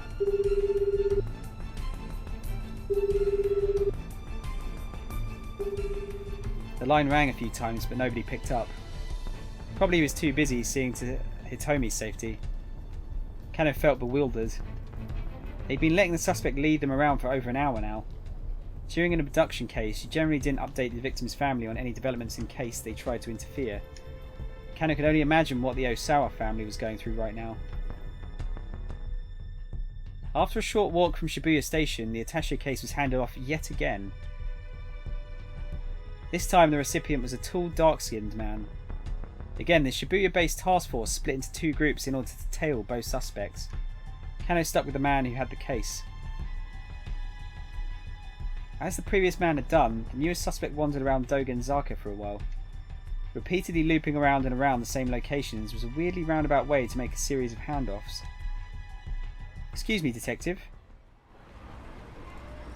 Kano turned around with a start. Oh, hey, he said. I know you. It was Leyland Palmer, the lecturer who had been an eyewitness to the kidnapping. The man practically radiated concern. How's Maria doing? Is she alright? I'm very, worried for her. His Japanese was more halting now. My heart is with her family. Kano gave a quick look around. It didn't appear that they were being watched. Here we go. Got a choice for you guys.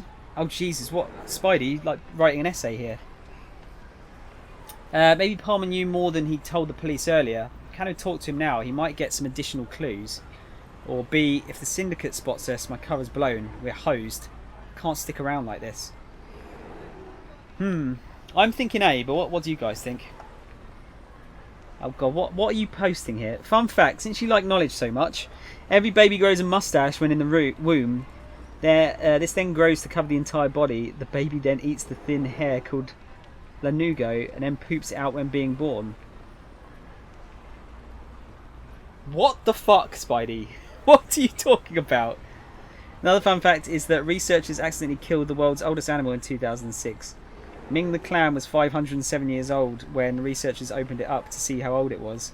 In discovering that Ming was, in fact, the oldest living animal known to science, they also accidentally killed the clown when they broke open its shell. Have you just gone on like a random facts website? Did you know that despite what you've seen on TV, our favourite medial standby isn't nearly as effective as you thought? Studies have shown that only 2% of adult patients who collapse on the street and receive CPR recover fully, and only 18% of seniors who receive CPR at the hospital survive to be discharged. That's kind of scary. Saying that, recover fully that could mean anything, couldn't it? Could mean you get a little bit of damage to yourself. Thing is, like, yeah, usually it's gonna mean brain damage, isn't it? Which is bad. So we're gonna go for A. Okay. Maybe Palmer knew more than he told the police earlier. If Kano talked to him now, he might get some additional clues.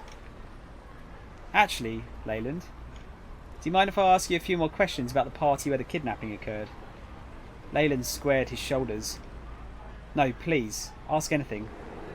Do you know what time Maria showed up at the event? Leyland hesitated, thinking. Probably around 6 o'clock? She was there when it started. Was there anyone else there who stood out? Stood out? How? Like someone you usually wouldn't expect to see there. Leyland tilted his head. No, I don't think so. Everyone there was a student from my class, including the exchange students. Not much new here, Kano thought. He decided to ask one last question. Did you happen to hear why Hitomi was running late in the first place? Oh, no. Sorry, I'm not very helpful, am I?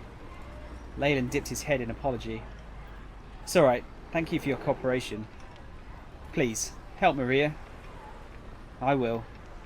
Kano parted ways with Leyland and went back to tailing his suspect.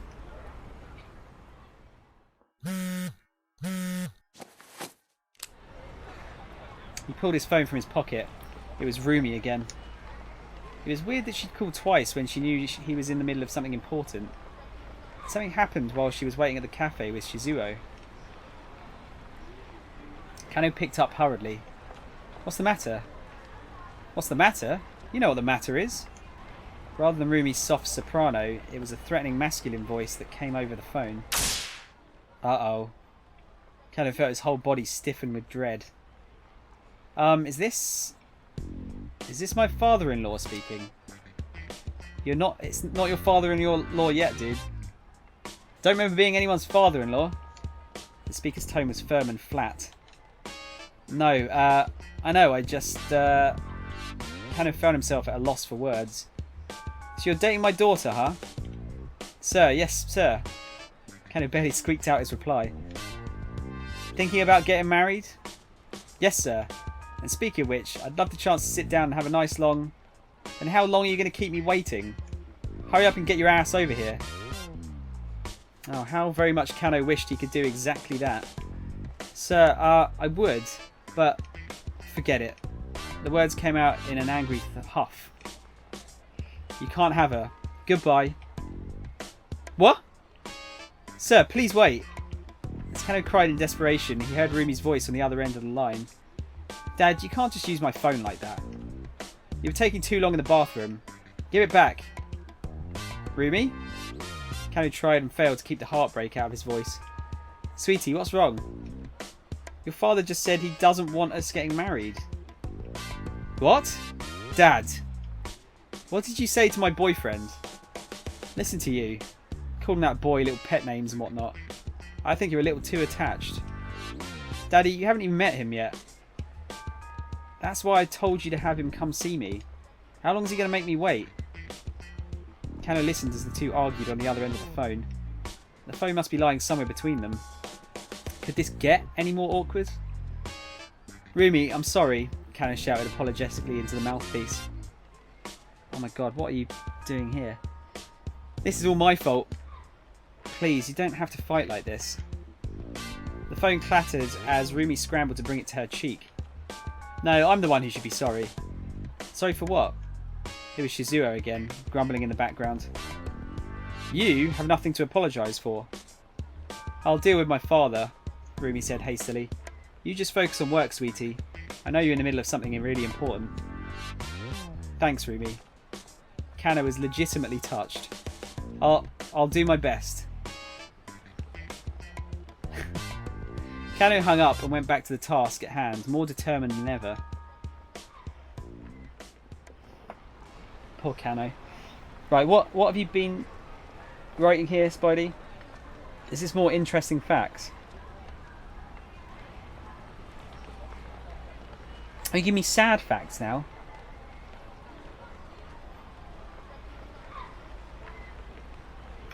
Wait, what? You need... Hey, Shower, you need to dispose of the cat. Toxoplasma gondii is a single-celled organism that lives and breeds inside cat intestines. And incidentally, also inside the brains of about 1/3 of the human population. A tiny Toxoplasma gondii has the ability to control our brains in more dangerous ways than scientists initially thought. This includes an increase in neurotic tendencies, self-inflicted violence, and even suicide.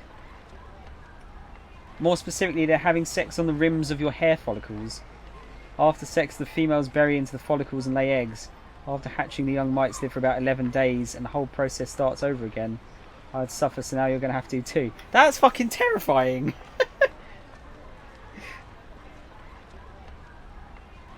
Oh, sorry, here's the first part of the message. Microscopic mites are probably having sex on your eyelashes right now.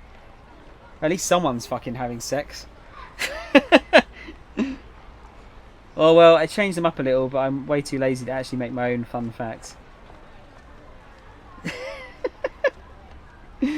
Yeah, if you made that up off the top of your head, that was impressive, Spidey. For Umi's sake, not to mention the victims, he needed to focus on cracking this case. The man he was tailing was walking several meters ahead. There was no telling when Kuze might give the arrest order. Kano braced himself to spring into action the very instant the order came down. Mobile command to all units. Once more the director's voice came in over the wireless. Was it time to make the arrest at last? We've identified the man who first picked up the attaché case by the statue of Hachiko. No arrest yet then, but still a crucial development. His name is Tariq Al-Karawan. He's got priors for larceny, illegal possession of narcotics, you name it. He belongs to a foreign criminal syndicate that's operating in Shibuya. Kano felt his apprehension rising. If this syndicate was behind the kidnapping, they were anything but amateurs. And though they might be leading the police on a wild goose chase, they certainly weren't playing around.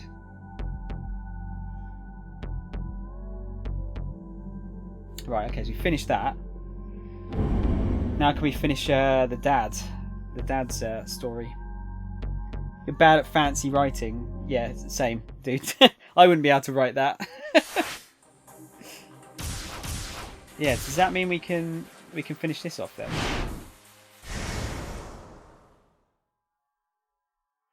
Am I going to have to read the whole thing again? Oh no, here we go. Osawa called up Tanaka over the intercom. There's something I want to show you. Could you come in here? He needed a second opinion and Tanaka could be relied on. Actually, this is the same, I think. Can I skip this? I can. But, hang on. Does it just end? Osawa viewed an image slideshow of the virus's propagation mechanism. It was a fascinating sight no matter how many times he looked at it. Viruses existed to multiply, nothing more. They had no motives, no driving logic. Nothing but simple multiplication. To Osawa, that fact held a certain air of mystery. If viruses had emotions, how would they feel about their lives?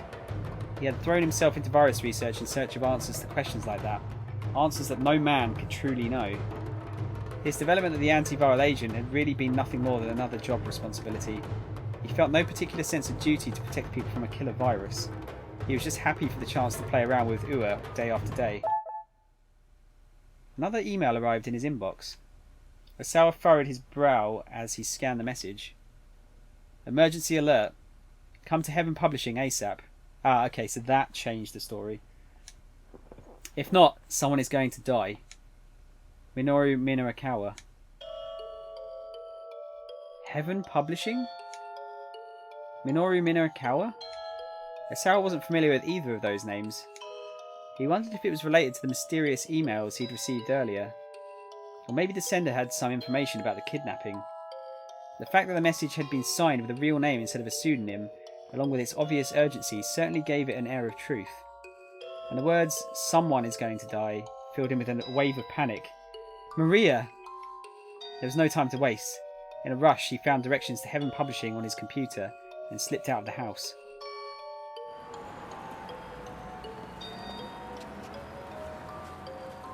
It took a good while to find his way to the multi-tenant building. The signs in front showed that Heaven Publishing occupied the 3rd and 4th floors. Osawa took the elevator to the 3rd floor. He peeked inside the offices there. He peeked inside the offices there, only to find the entire place empty. The 4th floor was likewise deserted. There was a rope dangling from the ceiling, tied off into a noose. It all seemed rather sinister, but Osawa had no idea what it meant. He waited a good 30 minutes, anxious the whole time. The half hour turned to an hour, and then to 2. It seemed that no one was going to turn up. Osawa headed back to the 3rd floor. He decided to wait there for 1 more hour. By now he was committed. The extra hour turned into 2. Exhausted, he dozed off in his chair, and when he came to, it was close to sundown. Sunset already? He gazed out the window, the haze of sleep still clinging to his mind. He had the feeling he was forgetting something important, but the sight of the sun quietly setting over the cityscape made this crisis of life feel strangely distant.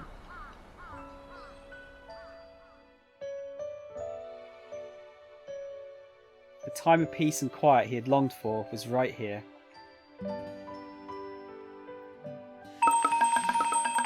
Bad end. Shit! Escape from reality. A mysterious email told Osawa to go to Heaven Publishing, but there was nobody there. This email was sent by Minarakawa, of course. At around 11:30, he blasted out an email to all the reporters he knew, but in his hurry, he screwed up one of the addresses, which coincidentally delivered a copy of the message to Osawa. Obviously, this never would have happened if Minarakawa hadn't rushed out that email. Jesus. Right, so we're going to have to resend the email, but only to the one character. Fuck. I didn't realise it would have that kind of effect. Okay, guys, it's that time. I'm going to go for a quick pee. I will be back in a minute or 2.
There we go.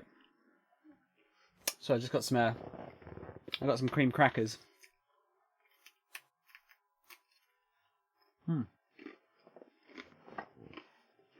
I got some. My sister. Sorry, totally separate subject. My sister went to. She just came back from Canada the other day, and she brought back a load of Canadian sweets, and or candy. Got some interesting stuff to try. Actually, you know what? There's some kind of amazing Snickers that I need to try.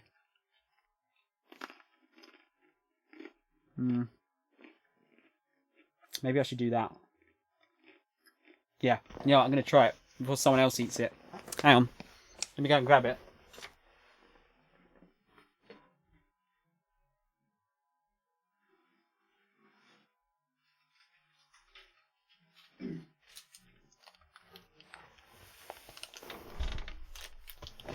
Yes, it's a Snickers crisper, which we don't have over here. Twist to close. You get four little squares apparently, but it's it looks like it's like a normal Snickers, but it's got like a Rice Krispies sort of layer to it or something. This is turning into a an eating stream. Yeah, they come in like little squares, which is a bit odd.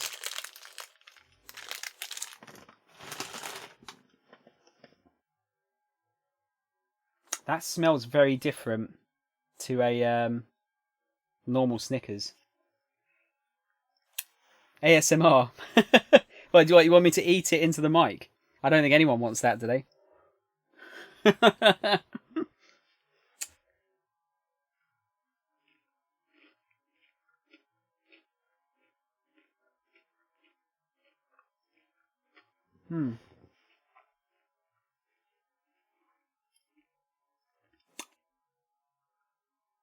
Yeah, that's really nice, but it doesn't taste like a Snickers.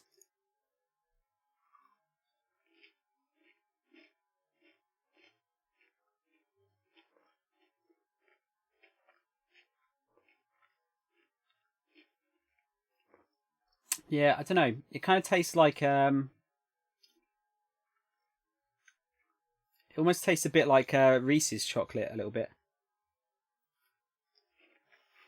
Welcome back, Shara. I hope you had a satisfying pee.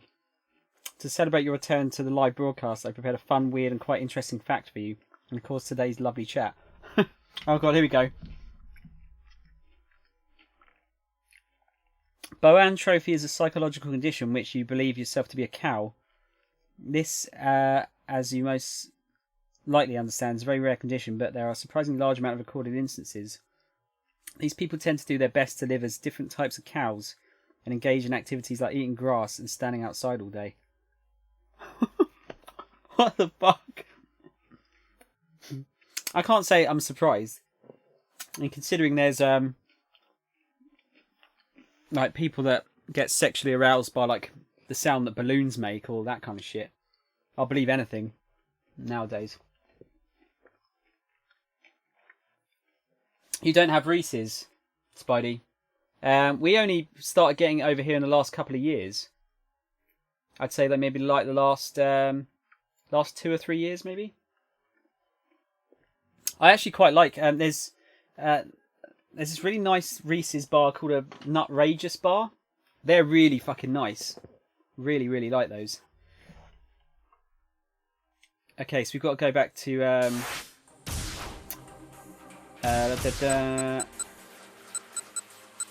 yeah, the email. We've got to send out. Minarakawa, sorry. I forgot his name there again for a second.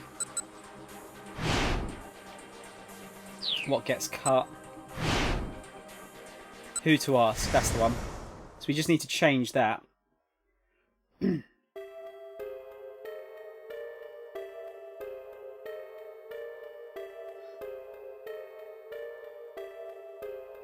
I wrote that myself. Are you proud?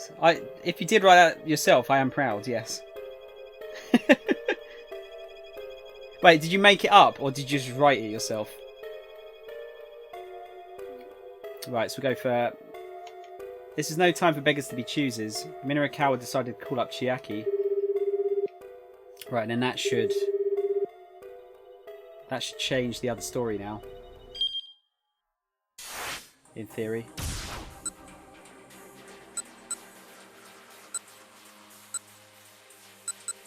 Oh wait, hang on, is it... Calling Makino. Oh, do we miss a bit then here? I guess we must have.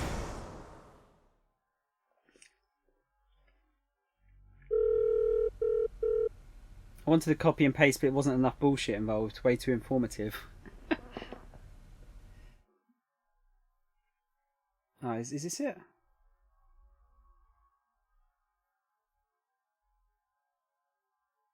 Is that enough to do it?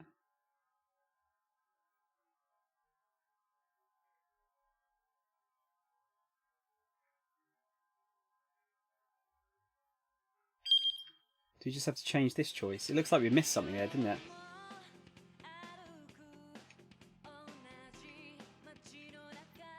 Then dialed up Makino. We didn't. I don't think we called Makino before, did we? He took a nice deep breath and then he dialed up Makino. Has there been any progress? Makino asked as soon as he picked up. His voice was somber. No, Asawa said. Nothing much yet. A tiny sigh came in from the other end of the line. I see. And what can I do for you? Sir, I'll just get right to the point. Have you conducted clinical trials using the antiviral drug? Makino didn't respond right away. What makes you think that? He asked at last. Asawa described the emails he'd received. When he'd finished, Makino let out his breath in surprise. Not over the phone, he said. We'll discuss this in person. I'll head over to your place when I'm done here. As soon as possible, sir. As soon as I can manage, Makino said. You're not the only person who's busy. With that, Makino hung up. There was no doubt about it then. There had been human testing. Isawa went to let Tanaka know that he'd be meeting with Makino. I think that was what we needed to do it. Mr. Asawa, are you going somewhere? A stolid-looking man stood in the hallway, almost as if he'd been waiting for Asawa to emerge. He looks really short. It was Yoshio Kajiwara, one of the detectives from Shibuya, the Shibuya precinct. A detective of the Shibuya precinct's Criminal Investigation Division, he is sociable but awkward, and despite his reserved personality, he can be quite unsettling. His colleagues at the precinct referred to him by nicknames such as Japanese Columbo and Little Ken Takakura, given his own quirky demeanour as a detective. He struck Asawa as a bit too soft-spoken and meek for a detective, really, and his treatment of the kidnapping case gave an impression of flighty detachment that made him seem rather undependable. No, not really. Have there been any developments, Detective? Kajiwara shook his head quietly. I'm sorry, sir. I'm not really sure what to tell you. Kajiwara then slipped a hand into his suit pocket. He pulled out a banana. Why the fuck he... Why is there so much information about bananas? Do you not know what a banana is, guys? Because I'm about to tell you. A highly nutritious fruit belonging to family Musaceae, genus Musa. Because they contain a variety of different carbohydrates, bananas can provide long-lasting energy and are an optimal energy source when exercising. The famous slipperiness of banana peels is due to the oils in the inner part of their skin, but even if all of the oils were removed, slapstick comedians would still probably slip on them anyway. Are you hungry? These are good for when you're tired. I'm fine, thanks, Asawa said. Kajiwara seemed to lack a detective's sense of situational awareness. Just being around him got on Asawa's nerves. Well, sir, I need you to come with me, the detective said. If you don't mind. He took Asawa by the arm. It is a bit random, Jumbo. It's like it's a bit like Yakuza in a sense that it's like at points. It's for most of the game it's pretty serious. But then there's a lot of bits that are just really, really not serious at all. As Kajiwara hurried him toward the living room, Asawa could hear other detectives talking on the other side of the door. He's working at a time like this? Seriously? Sheesh, I do not get rich people and their priorities. Yeah, I feel bad for his daughter. Her dad's a real piece of work. Nice. They were bad-mouthing him in his own house. Oh, I'm really sorry about all that, Kajiwara said, pausing in embarrassment. Asawa pushed past him and opened the door.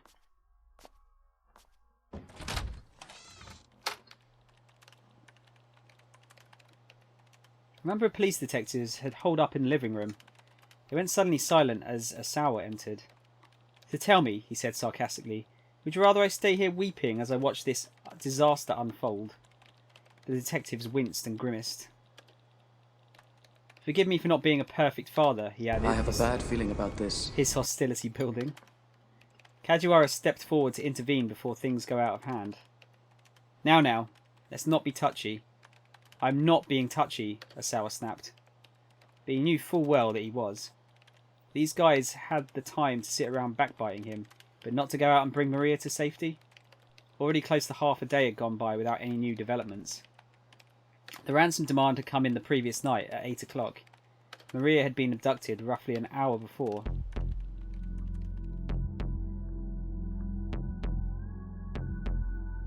Tomorrow, 10 AM, by Hachiko in Shibuya, have the sister Hitomi bring 50 million yen. If not, the girl's life is forfeit. The kidnapper called only once, so the police were unable to run a trace. I'll do it, Hitomi said. Anything for my sister. She didn't hesitate in the slightest at the suggestion that she make the ransom handoff. Asawa was staunchly opposed to the idea, but the police were of the opinion that it was better to acquiesce to the kidnapper's demands. Ai's reaction, on the other hand, baffled nearly everyone. We don't have 50 million just lying around. Are the police going to be putting that together for us? Kajiwara stepped in to reassure her. If it comes down to it, the police will be able to help raise the money. Okay, go ahead then, do it. We'll need you to pay it back afterwards though, of course. Well then, what's the point of that? Ai's voice spiked up to a piercing shriek. Calm down, Asawa told her. You're making a scene. Ai turned away in a huff. It's alright, detective, Asawa continued. I'll talk to the bank first thing tomorrow morning and figure something out. At that, I stormed out of the room. Kajiwara bowed his head several times in apology. As soon as Hitomi had made contact, we'll apprehend the suspect and take things from there. What? Hold on, won't that put Maria in danger? If we let the kidnapper get away with the money, we have no proof that he will return the hostage safely afterwards. There was a certain logic there. Asawa had to concede. I see, he said. So you're saying that catching this guy will be easier for you if he keeps my daughter hostage? No, that's not what I was implying at all. Kajiwara wiped the sweat off his brow and bowed profusely. At least, I promise we'll get your daughter back safe and sound, Mr. Asawa. Obviously, there was nothing to be gained from further challenging the detectives. Alright then. I'll let the police do their job. Asawa bowed even lower than Kajiwara had.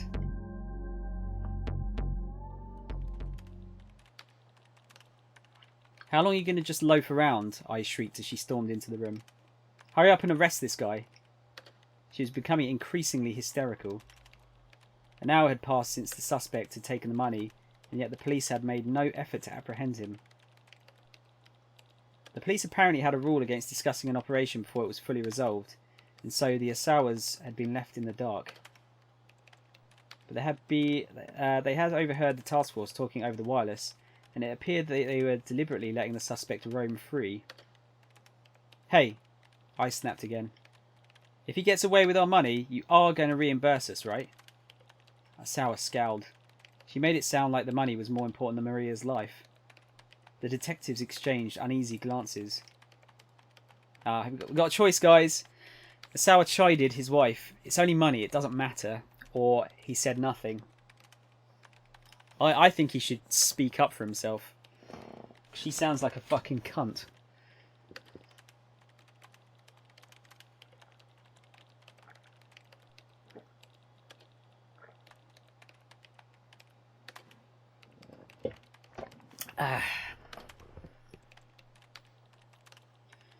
What do you think, guys? I'll give you a bit of time to pick. I've got to send Tomb Raider back tomorrow. Should be getting another game in return. Go for A. Yeah, I think you're right, Spidey. Asawa chided his wife. It's only money. It doesn't matter. Only money? Are you serious? Do you have any idea how much we're talking about here? The ferocity in her voice left him with no response. He should have known better than to expect her to make sacrifices for his daughters. Oh, so is it... Are they not... Are they her stepdaughters, then? By now he was accustomed to Ai's coldness towards the two girls. The twins were Asawa's daughters from his first wife, who'd passed away 15 years earlier. There you go. Ai had no blood ties to Maria or Hitomi herself. Well, Ai continued, are the police going to reimburse us or not? She glared pointedly at Kajiwara. Well, right now we're focused on making sure Maria is safe. Ai stormed up to him, shouting right in his face. Stop dodging the question. Answer me. Yes, of course, Kajiwara squeaked. Maybe, would you like something to eat to help you calm down? He held out a banana.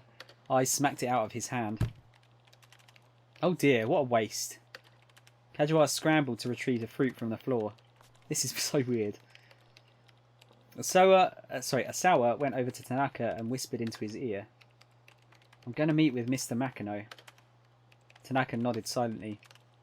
Turning, Asawa saw Kajiwara looking in their direction. They made eye contact, but Asawa quickly looked away and strode out of the living room.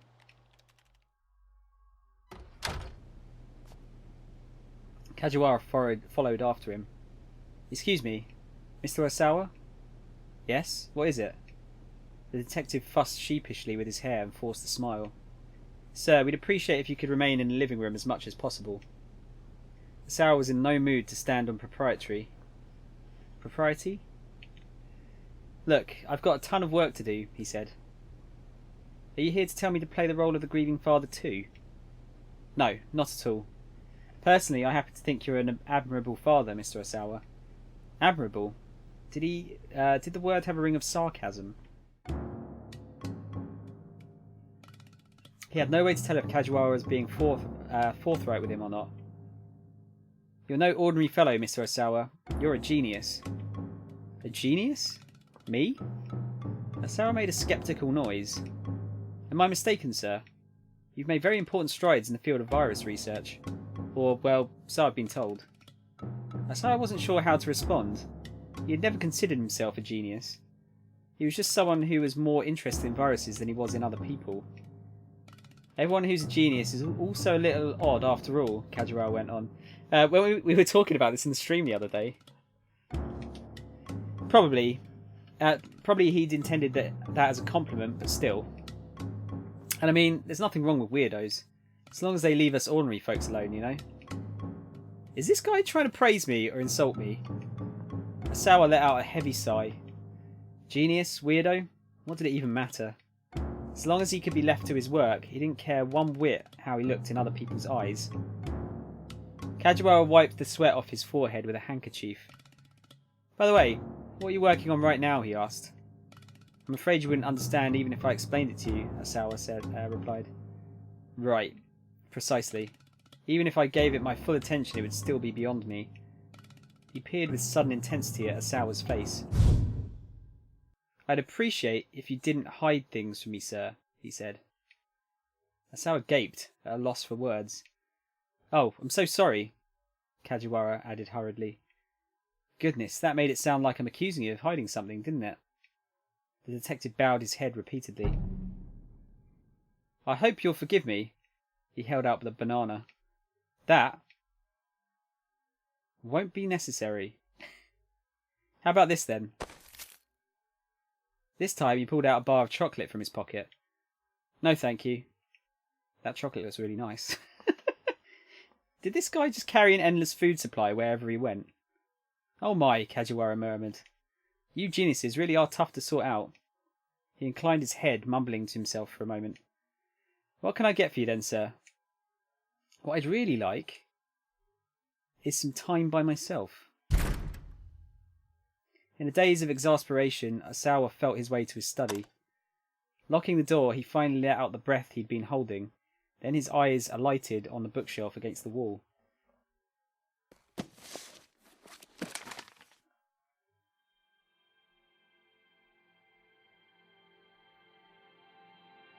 He pulled out a photo album and began to flip through it. There were pictures of his daughter's grade school enrollment ceremony. Their mother had already passed away from illness, so Asawa had taken the girls himself. He remembered that after the ceremony, Hitomi had come down with a fever. Hitomi had been rather sickly as a girl, falling bedridden at the drop of a hat. Maria, by contrast, had been lively and energetic, quite the handful. Asawa had found it remarkable that their personalities could be so different despite them being twins. He flipped further into the album. There was a picture of the three of them at their grade school graduation. Maria was looking away from the camera. Asawa felt like someone had stabbed a dagger in his heart. His daughters or virology? Which truly concerned him more? Which did he truly love? It was ridiculous to try to compare the two. He'd known the answer before he even asked himself. Even so, human emotions were complicated and sometimes made people act inconsistently. One of the consequences of that was this photo album. This was the last photo he had of Maria. He searched and searched through the rest of the album, but she was nowhere else to be found.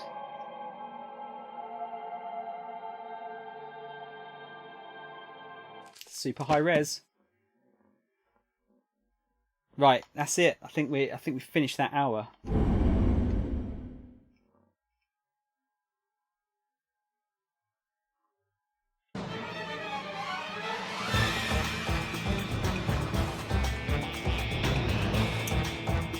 Yep, looks like it.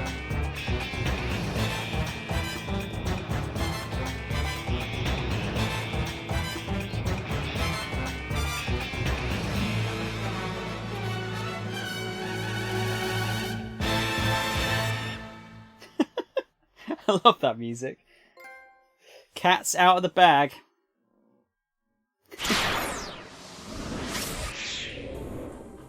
Right, so you've still got all 5 characters to play as. I was wondering if it was going to change it up every hour as to which characters we could play as or not. Right, so let me go to full screen a minute. Right, guys, so what I'm going to do, I'm going to stop the stream here and restart it. And then I'm going to play... We're going to do some Yakuza. Because I'm still desperately trying to get those last sub-stories done. I think we're nearly done with the Cabaret Club stuff. That's the main thing we need to do before I can finish off the other sub-stories. So yeah, give me 2 or 3 minutes. The stream might stop and start a couple of times because I'm going to make sure that... oh god, that Snickers is going down the wrong way. I'm going to make sure that we get the right... we get the video options, you know, like what 480p and whatnot. So yeah, give me a minute. I'll be back.